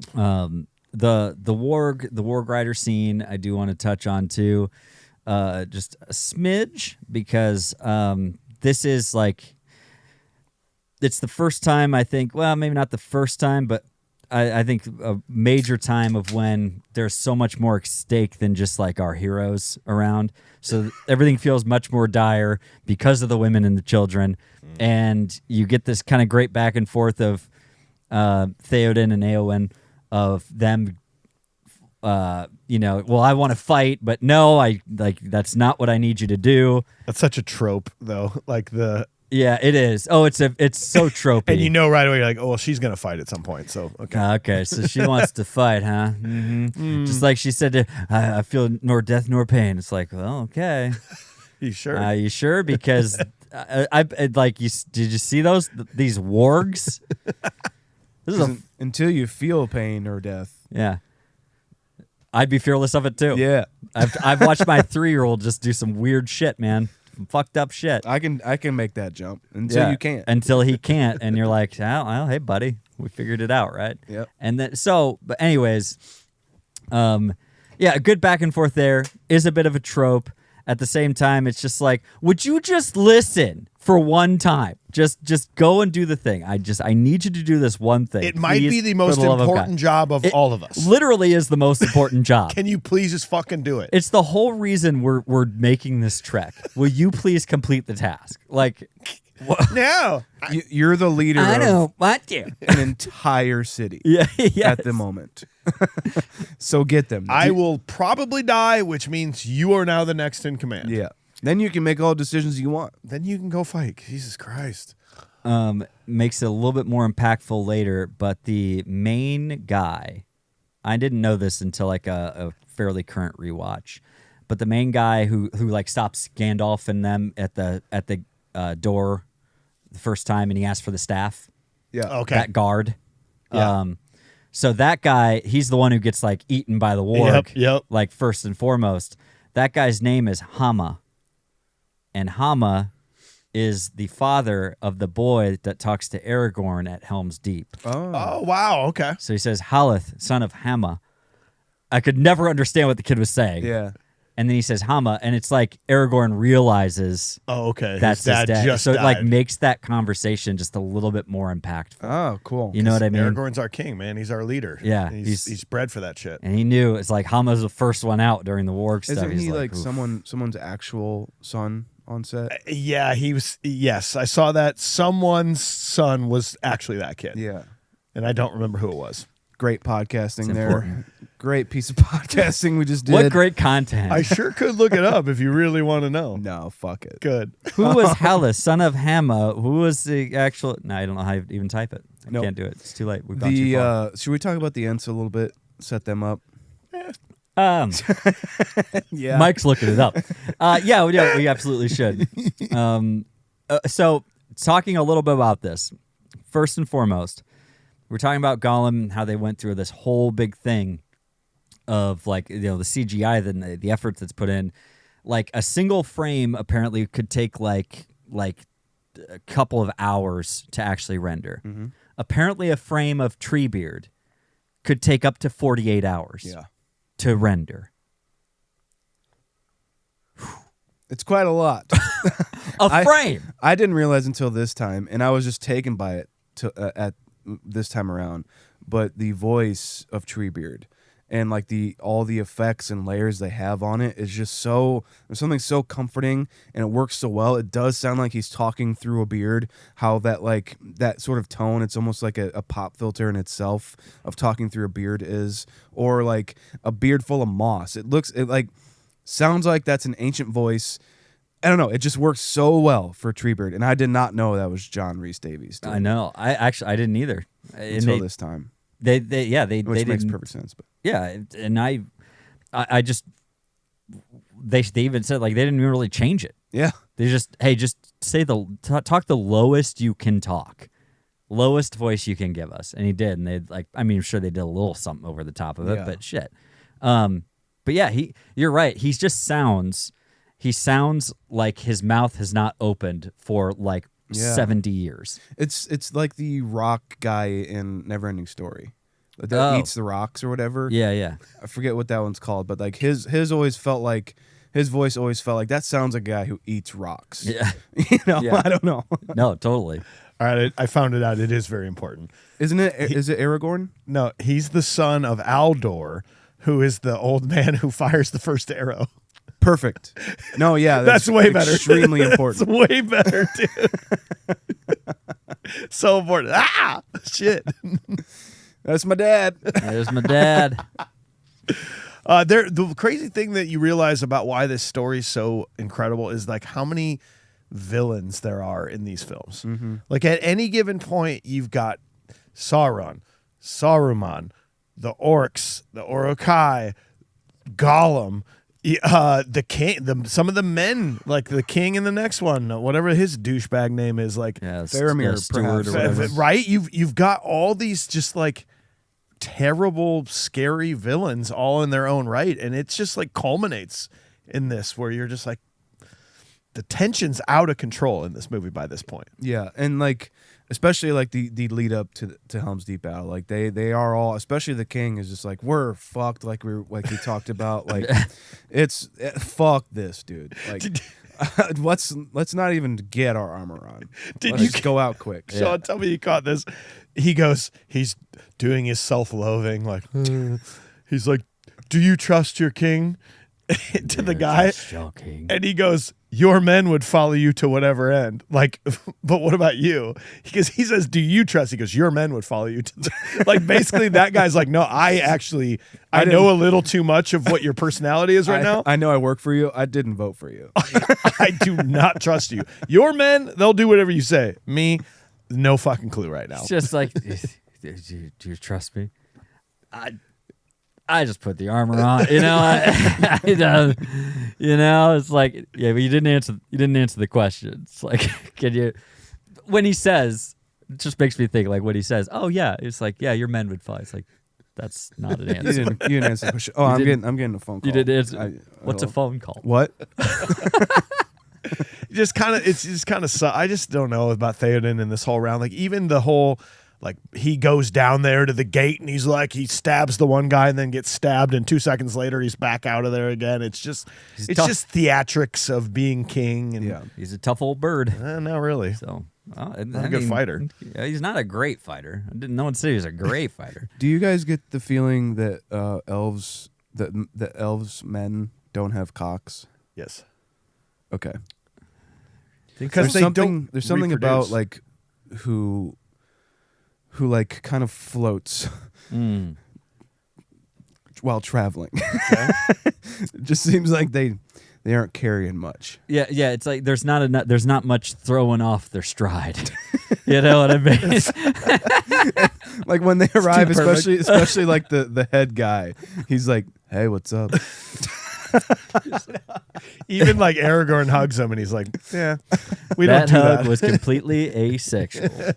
I get it, brother. Like, I don't know. Something about it's like, yeah, we'll fight. I don't really care. Elves are like my least favorite of the realm. Like I know they have super awesome powers and shit, but they're just like, meh. It's the thing, man. It makes Kind me of boring. It makes me wonder, like, how powerful is, like Legolas. Like Legolas is just like a very powerful being, and it seems like he's almost kind of undersold. He's like a Scottie Pippen because Aragorn is Michael Jordan, right? You know what I mean? If Aragorn were to die, then he would just be the dopest being alive. Yeah, he would have been just that, right? But He would have been. It would have been Air fucking Pippen. yeah, Air Pippen. Air Pippen, exactly. Yeah.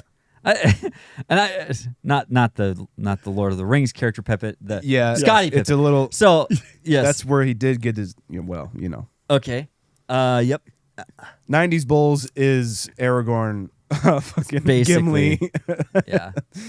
That's it. Well, if Aragorn is Jordan, then he also has flashbacks like longer than Frank Dukes, because like he just lives in his own world most of the time until he's got to actually fight. I think that's. I'm just gonna. There was a deleted scene when Aragorn finally gets back and he's kind of just losing his mind about the war, and Legolas is like, dude, you got to get some sleep. Like you were basically dead for a couple days, and now you're just 100% cured now that you saw an army with your eyes that cured you. And you haven't slept. It and does sober you up a little bit, I would imagine. I'm so dead. Oh, fuck, I'm Holy not dead. shit, lock in. And so he hasn't slept. He's got pretty bad wounds, and he's about to fight the most epic battle of all time, which is, if you think about it from an old man human perspective, I'm like, these guys are going to have no strength. In fact, even the orcs, they just marched for like 7 days without stopping. How are they going to have energy to fight this battle? Yeah, you got to camp for a minute. You know, just like for a little bit. If you ever played like Civilization, you got to let your army rest. You can't just march them, 1,000 miles and then expect them to be fight ready. Yeah. Just doesn't work out. Off Maggoty bread? Yeah, Come on now. you got to feed them something. This is, it's Helm's Deep time, right? It's Helm's Deep time. I think The we're there. approaching army is, like we said, so fucking sick. The location of this, like, it's just like sort of like in a nook of a mountain, and it looks so small, even compared to like the orcs and the Uruk-hai arriving, but just so badass. Like, it's like this is all night shoots, and like, what did I say? It took like fucking It's like 3 months. 3 or months something. to just 3, do 4? that. Yeah, I've 3 got months. the exact thing for you. It 3 said months it was to shoot this. And they said 4-month period, and it was edited down from 20 hours of footage. it's like a whole movie in itself. Is what they shot here. But like, even like all of it's so exciting. Like, it could just be a battle, but there's so many like layers to it, because like there's the build up to it, and then there's the guy, the premature shooting the arrow, Great. And then there's like the more arrows and stuff. You're like, man, they have a chance, and then they start setting up the ladders. When he goes, You're is like, this all fuck. you have? Yeah. Is this all you have, Saruman? It's like, oh, we're going to win this. Yeah. Ask and you shall receive, Theoden. Yeah. Like you said, the small ladders, then the giant ladders to the top. Yeah. Like, they were And fucking the prepared. battering rams, the bomb. Like, we saw the tease of the bomb earlier, I guess, but The kamikaze orc just flying into there. That's terrifying. Kamikaze Uruk-hai. Kamikaze I wrote that Uruk-hai, down because I want a band name. Kamikaze orc. Orokai Kamikaze? Uruk-hai Kamikaze. Orokai. Can you write a song on the next album called Kamikaze Orokai? What about already done. Orokamikaze? Right, guys? Orokai. Orokai. I think I had it right. I think he nailed it. I thought I did. had it and I didn't have it. And I'm so Sean's got sorry. it, Yeah. I'm pretty confident in that. Yeah, you should be. Yeah. But like, you know what I mean? Like, it could just be like a normal just like battle, but there's so many layers, because like then like the wall gets blown up, they have to deal with that. They're like at the gates, and it's the whole Gimli and Aragorn thing where he's like, don't tell the elf that you threw me, or whatever, like there's, and like, I don't know, like, chime in, I guess, because it's just it's one of the best battle scenes in all of cinema, because there's so much to it. And they keep bringing your hopes up and letting them down. Bringing Yeah. your hopes up and letting them down, where you think even when they get there and he tosses them and they're on the thing, they're like, yeah, they're going to get it all battered up. 1 second later, they bust through the gate after this whole scene of them like saving the gate so they can shore it up. It just, oh, cool, they did it. Nope, they did not even close. Like, they're not going to win this battle. Yeah. This is basically the Alamo, guys. Yeah. Okay. It's basically the Alamo. It's where J.R.R. Tolkien actually got the inspiration from. It's not. I have no idea if that's true. The Shire's like Iowa. Yeah, the Shire. You see, Middle Earth. No. God damn it. No, the whole battle scene of these guys coming through, and like you say, Sean, like it's just this constant up and down. And I think honestly the best thing about it is how they actually inject these little bits of comedy. Mm-hmm. And I'm not saying it's that they inject them. I'm just saying how, because there are the moments of like Gimli and Legolas going back and forth for who's killed the most guys. That's funny. That's a funny thing, I guess. Do you think it's funny though? I mean, I don't think it's like laugh out loud funny. It's like, they're becoming buds. It's entertaining. Or yeah, it's entertaining. It's like same thing when they're at the wall. He's like, oh, do you want me to describe it to you, or should I get you a box? Like that kind of stuff. I think it's put in there very well, so it doesn't distract you from like what's really going on. But that's my problem with it. Is like, this is the biggest war Middle Earth has ever seen, and we're like, oh, I can get you a box. I'm fucking invincible, son. I'm fucking Legolas. I'm gonna invent snowboarding during this battle, so Dude, it's gonna be fucking sick. I don't even get fucking split ends. Okay, I'm good, dog. These guys are scared. Fuck it. I think these moments are like they're needed in a because it is in the realm of like fantasy, you know, and so there should be like an injection of like sort of humor or levity, I guess. I think because like I don't know, it's all encompassing entertainment at that point where there's a battle scene, there are stakes to it, like there's women and children being hidden. And they're trying to get to the women and children, it seems, you know. But then, like, also thinking about it, like in Legolas and Gimli's shoes, I guess, is like, I mean, if all hope is lost, like, I guess we'll just fight, have some fun, maybe have a good time while we're doing it. That's kind of how I see it, and then, like, especially when Legolas is doing the surfboard or the boarding down the stairs and shooting people, it's just like fuck. It's so sick. It just feels a little like Marvel to me in the sense of like we have to inject comedy into our. You just had to use that fucking word. I'm just trying to get him on my side. It feels like a Marvel movie, doesn't it? Where they're like, don't let him pander. Don't let him do that to this. You did not penetrate anything. Helm's Deep. Yeah. Sean is Helm's Deep right now. I'm a kamikaze orc with a flame of Marvel going. I got this. Ah, shit, didn't work. How about the unnecessary Wilhelm scream? Like the most unnecessary one of all time. Necessary as fuck. It's like the loudest one I've ever heard. It's so fucking loud. I do have to say that Helm's Deep. So my brother Bob, when he described this movie, he went and he saw the movie first. When he was stationed at Helm's Deep. When he was stationed at Helm's Deep.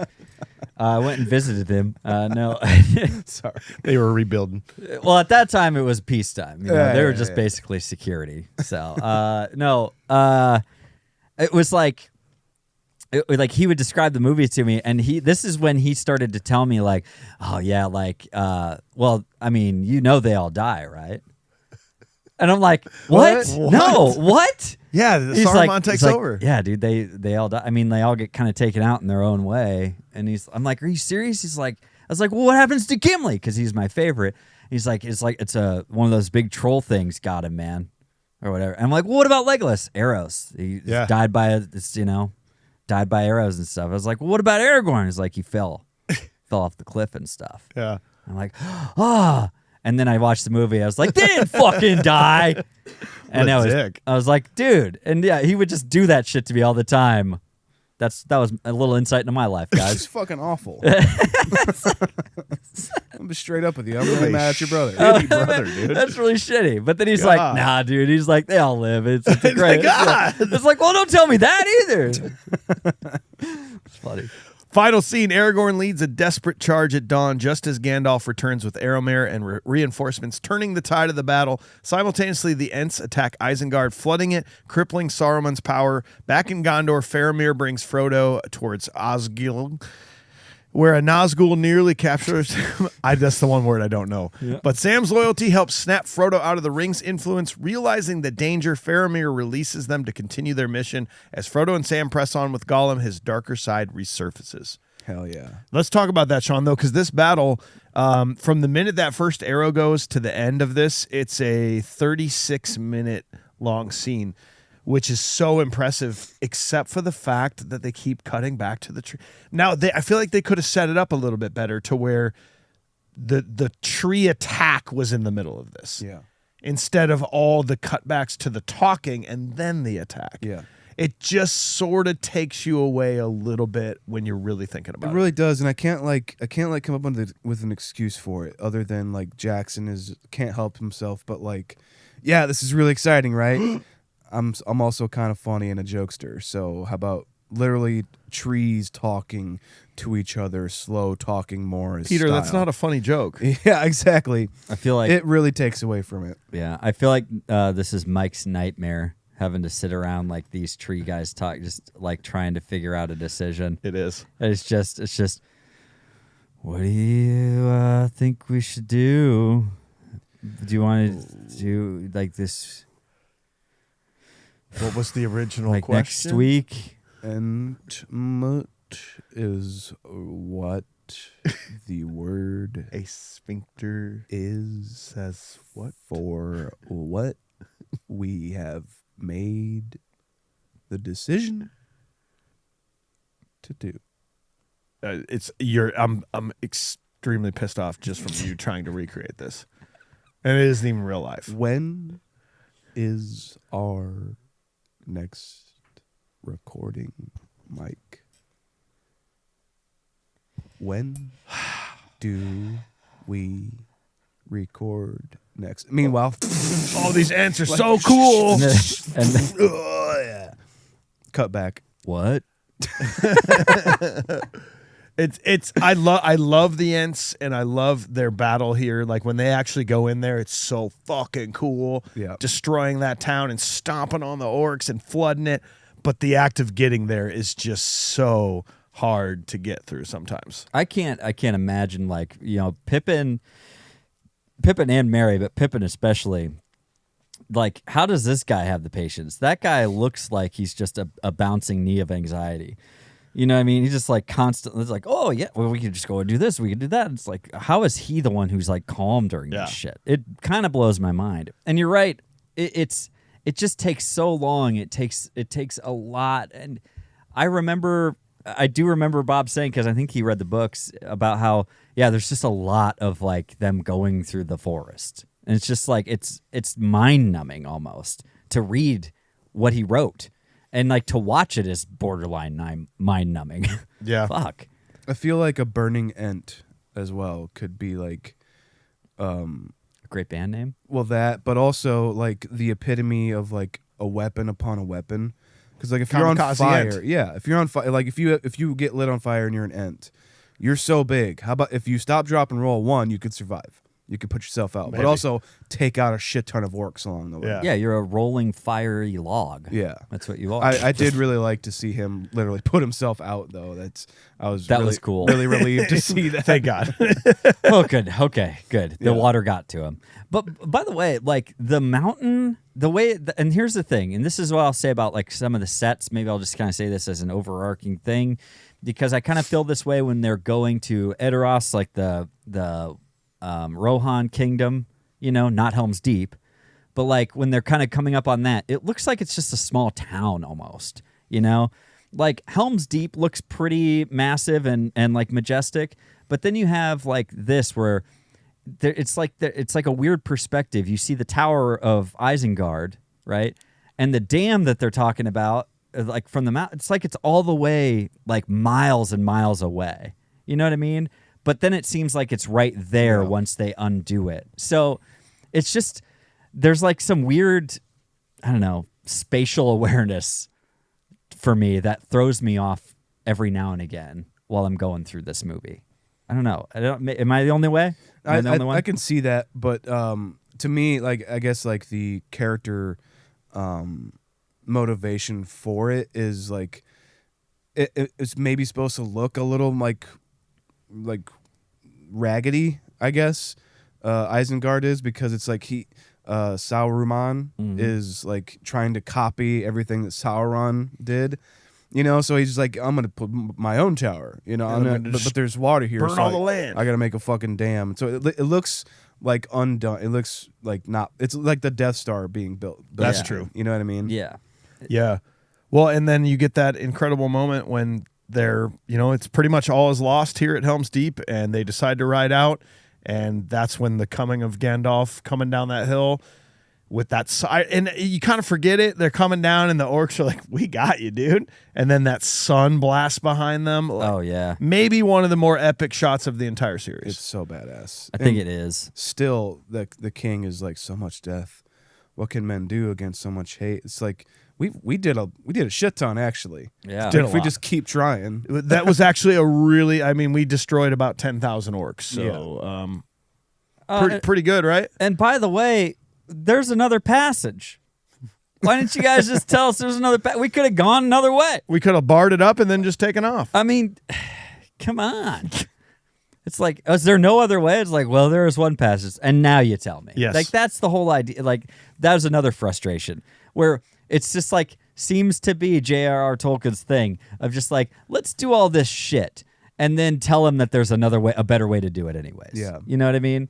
That's the kind of stuff that I get tired of almost throughout the whole series of Lord of the Rings. But it's probably one of the only things I get tired of. Yeah. We're nitpicking quite a bit Absolutely. at this movie. I mean, 'cause, I don't know if we said it on air, but like these are 3 masterpieces. Like it just, it's like picking and choosing like what's your darling is. Yeah. Like. And who the hell am I to criticize, honestly, like the way that these movies are put together? These are just monstrous feats of like cinema, the sets, the actors, like the everything. On the other hand, we don't have to justify being critics. Like that, we don't. I will, but I also don't. You're right. Yes. It's you're right. It's one of the best shots of the entire series. Like that light coming Epic. in. Yeah. and them coming down that hill It's from the just side. like the black and then like the kind of reddish light coming down the hill. It's so good. So did you hear how do you say that name? This is where now Frodo and Sam are at, this final town where Osgiliath. How do you say that town? Osgiliath or something. Osgiliath? Yeah. Osgiliath. Well, so did you hear that like in the books this is not a scene. They never went there. Oh, yeah. And this was something that Peter Jackson wanted to write in for some reason or another, and it seems to be a bit controversial that this even happens for like the ultra nerds. But there's a really cool nod to it, though, is because Sam says, by rights, we shouldn't even be here, which is like implying a nod that we deviated and we never actually went through this town. I love that so much. That's pretty good. But it is almost the perfect ending. You can feel how forced it is, though, because that Nazgul shows up with the Wraith, and Frodo's like, Yeah, just doing what he does the entire movie. and he's going to put it on. And Sam pulls him down, and a couple people shoot arrows at this Nazgul, and then, like, we're done. It's all good. This was like a active battle scene with some of the scariest creatures on Earth, and then it's just like, now we can have a conversation It's like about he came up with this just to stage like the Faramir kind of thing. maybe. Yeah. And that's it. And because they made up the whole thing about Faramir being this kind of lesser than brother that wasn't worthy of his father. They sort of made that up too. Which is a big plot point in Return of the King. Yeah. Yeah. I was going to say. I think, and maybe, God, I'm so sorry if I'm wrong about that, but I thought I read that. Okay. I mean, like, I get it. This is where the only spot where I feel like we end up cutting back to these places, and I'm just like, it's just we're in another place that just seems absolutely inhabitable, but there's people habitating. And keep in mind, Minas Tirith is just like right there. Yeah. And they purposely made sure to not show it in the background because people would be confused. They're like, well, what's that place? Yeah. We haven't even gotten there yet, you know? And so it does. It just feels like it's like every time they cut to Isengard and the pits and stuff like that, I'm just like, it makes me uncomfortable because I'm like, where do you sit down? You know what I mean? Yeah. This is another one of those places where I'm just like, where do you sit? Where do you take a rest? Well, you and know? I do believe because they say it earlier in the movie, like they're hitting this place first, and then they're moving on to Rohan, and stuff. Yeah. And so that's like what this remnants, like this is already like battle ridden. Yeah. Okay. Yeah. And so like people have evacuated already and shit. And I will say that, like, especially like, is it Carl or no? It's what's his face, who's in the 300 movies and is like the voice of Ultimate Warrior. Wayman. Yeah, David Wenheim. Wenheim. As Faramir, they like his group does seem like we've been on the front lines for like this whole thing, you know, like, you know, in war movies when like your main characters reach the guys who have been going through And they're just the sort of like- brutal battle, they're just like, yeah, whatever, you know. they kind of seem like that, and Like when I do Forrest appreciate gets to that. Vietnam and the guy's taking a shit, Lieutenant Dan's just like, whatever, That- you get this and have that. Apocalypse Now, when they run into the guy with the grenade launcher gun, and he's like, "Yep, I just do this every day," kind of shit. I like that about these Rohan guys. They are. They're the Rangers. You know, they're not the foot soldiers standing in lines and rows in armor and stuff. They're the Rangers. Then they're out there just literally doing Ranger shit. Yeah. Yep. Yeah. And it's like, you know, they're like the baddest of the bad, but then at times it's just you get these moments where you do have like the Nazgul coming around and you're just like how is anybody supposed to actually like survive? And like you said earlier, why do they just kind of stop? You know what I mean? Why do they just kind of stop? Yep. It just doesn't make it just that maybe seems almost like some sort of a continuity error of like they didn't show how things actually resolved. They just said it did. Or you like know? they got a retreat signal from Sauron. Yeah. And everyone's going back, you know, or something. I don't know. Hey, we saw the ring. Come on back. Come on back over here. Let him go. We'll get him. Next time. We'll get him. Bit of a letdown after this incredible battle, but then you get Sam's speech, and I love Sam's speech here, which was, I guess, not in the book either. It was all kind of written for this, but it's perfect. Like all the stories we read, like this is going to be one of them. Yep. You know. Yeah, it's a great note on top of this, like just a cherry on top to kind of finish this up, and you also kind of get the tease almost for, you know, Gollum. Gollum's gonna kill. Yep. Her talking about her, and you're like, what the fuck is this creature that we're talking about? Yeah. Yeah, it's a great. You know, you're already signed up for the third one, but Right. all right, Yeah. let's go. Yeah. Anything else you always want to talk about? Two Towers. That's it.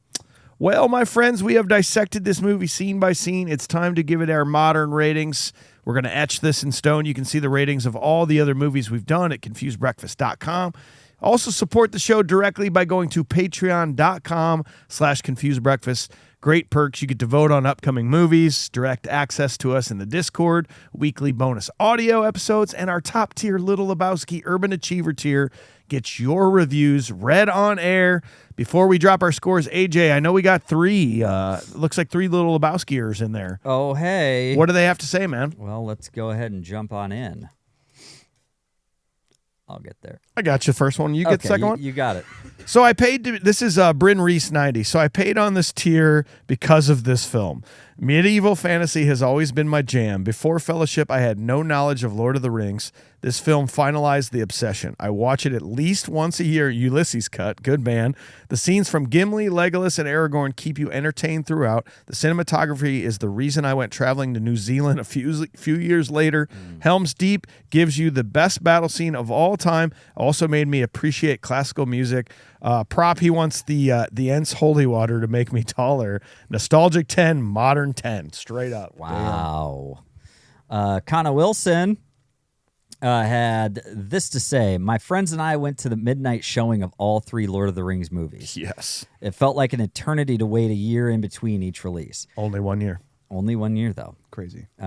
We still haven't gotten House of the Dragon. It's like Saw movies. It's fucking awesome. Yeah. Fucking wild, son. But our anticipation would get so high, but we were never let down. Each movie also meant an endless new set of quotes, which are still said to this day, with my personal favorite from this one being, what's taters, precious? The battle at Helm's Deep, so epic. This is definitely a nostalgic 10. My love of these movies hasn't wavered. Each time I finish the last one, I kind of want to watch them all again, even with the extended editions, making it all about 12 hours. Wow. Which means a modern 10 for me as well. My prop would be Gandalf's fancy new white staff. Nice. Yes. And Scuba Steve said, when you reviewed Fellowship of the Ring, I stated that it was my favorite movie of all time, and it is. But so is The Two Towers, and so is The Return of the King. Yeah. This part 2 of a 3-parter that I've always looked at as one movie. Like the first, this is pure magic. One of the things I find sad about modern movies doing everything with CG is the loss of the physical craftsmanship that makes movies like Lord of the Rings what they are.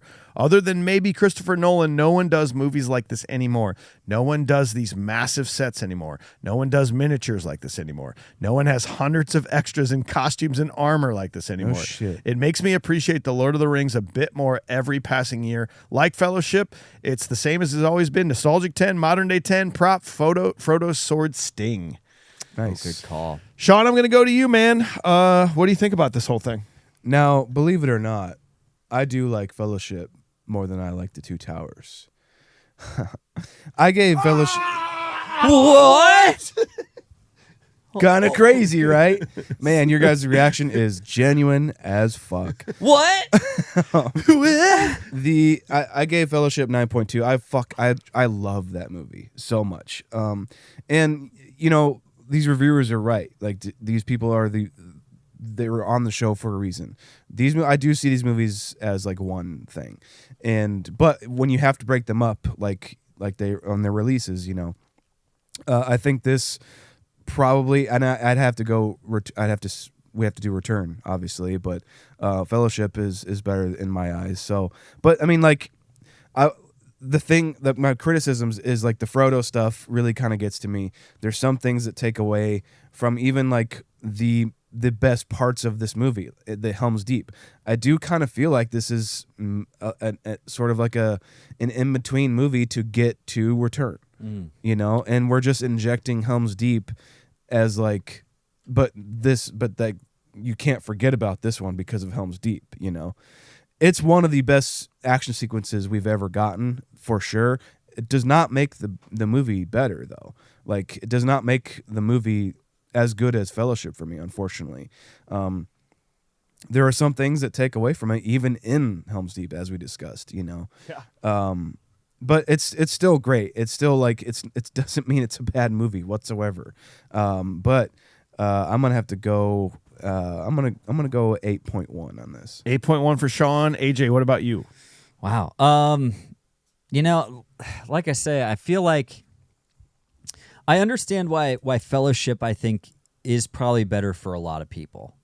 I really do, because I think that there's a lot more going on. I think there's more to the world that we get to really see.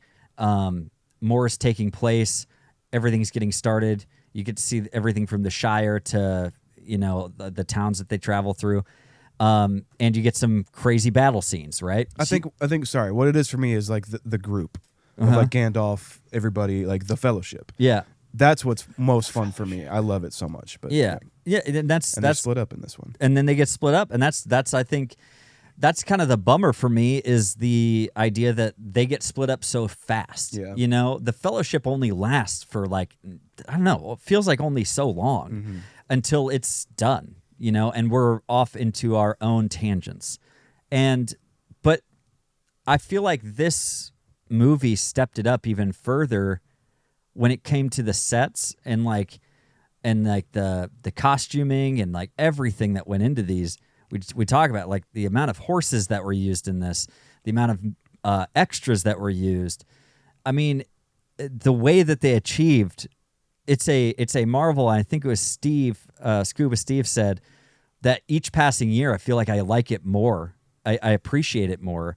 And I feel like that's such a rare thing to be able to say and to really hold true to, because every year we're passing and it's getting more and more CGI, and somehow this still stands the test of time. Whereas some old other movies, they don't. You know, eventually it shows its age. So I'm really interested to see when Lord of the Rings finally shows its age. As far as The Two Towers goes, I think it is better.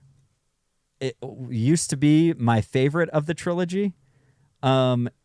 And so that being said, I think it is slightly better than what Fellowship is. I gave that a 9.35. I'm going to give this a 9.4. 9.4 from Age. I was an 8.81 on Fellowship, a little lower than both of you guys, but I think the reason is that this trilogy is truly one movie for me. And when you individually want to look at each of them under a microscope, it pulls away a little bit. It takes a bit away from the overarching of the whole thing. Two Towers was fine. It's an incredible movie. It deserves to be among the top 15 of all time on IMDb. But when you're looking at it as just a regular movie among this trilogy, it's my least favorite of the three. There's just enough in there that just, like Sean said, the kind of Frodo starts getting to me at this point. Everybody calls Helm's Deep like one of the best battles ever, but I don't know if I necessarily agree. I might think the Return of the King stuff's better after really watching it on this one. So Return of the King's my number one, and I don't know how truly high I'm going to go on that when we get to it, but I'm just going to come down just a little bit. I'm going to be an 8.7 on this one. Dylan Mick says, watching now without the benefit of nostalgia or franchise reverence is a reminder that great filmmaking and great storytelling are not always the same thing. This is an incredibly skillful movie, often thrilling and super visually commanding, but is also unmistakably a middle portion. It is a film built to sustain momentum more than to stand fully on its own. Yes. Peter Jackson expands the world with confidence, darkens the tone, raises the stakes, and the result is a blockbuster of extraordinary scale. But for all its craft, it sometimes feels more of a set-piece assembly than lived in. The best parts of this film are Gollum and the spectacle. Gollum remains the film's most interesting and chaotic presence, not just as a technical achievement, but because of the motion capture, but as the one character who feels genuinely unstable, conflicted, and alive. He brings tension and unpredictability to a movie otherwise filled with a kind of wooden sense. There's not even a Treebeard joke of noble speeches. Helm's Deep, meanwhile, is still a staggering piece of action filmmaking. It's coherent, heavy, and patient in its buildup. Jackson understood how to make a battle feel physical and desperate rather than merely loud and intense. Where the film looks weaker through a modern lens is in its emotional texture. Outside of Gollum, many of the characters feel less like fully developed people and more like representatives of ideas like fate, honor, or hope. The cross-cutting storylines keep the film moving, but they also keep it at a distance, rarely allowing scenes to breathe long enough to build a deeper intimacy. The movie's often beautiful, but it can also be stiff. Its moral seriousness gives it grandeur, yet that same seriousness can flatten the human messiness that makes fantasy feel truly grounded. It deserves praise for its ambition, atmosphere, and technical execution, and it still delivers images and sequences that many modern blockbusters cannot match.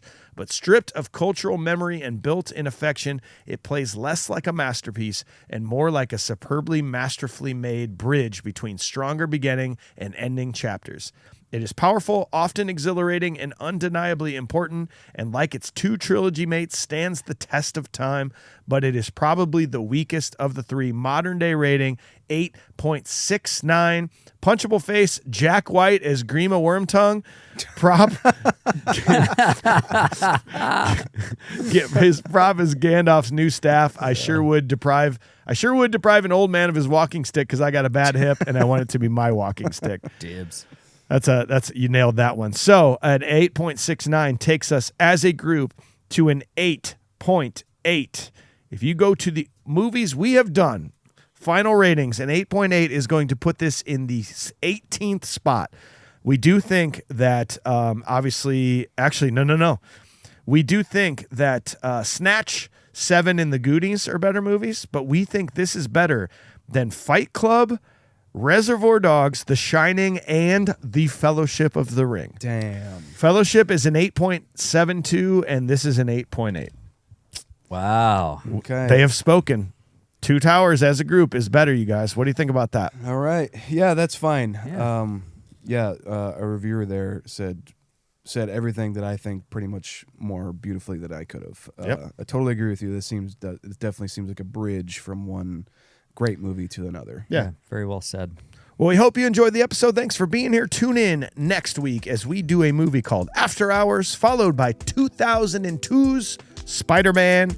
Also, if you're new to the show, go back this time last year. Born Identity. It's a good one. It didn't make our sequel list this year, but It's okay. because you've seen one. You've kind of seen one. Yeah. One of them is good. We're good. Thanks to Logan on the controls here at Upload Media Group in Cedar Rapids. Learn more at uploadmediagroup.com. I'm stupid.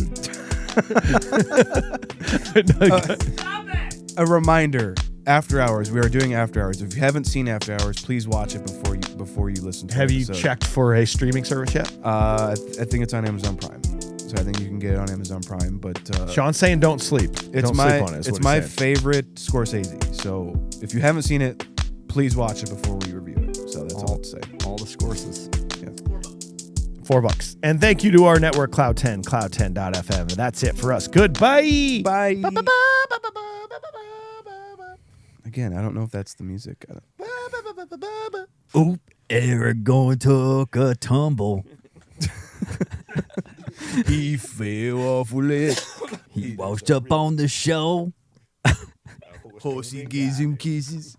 Oh, he gives him kisses and he takes him to the hose.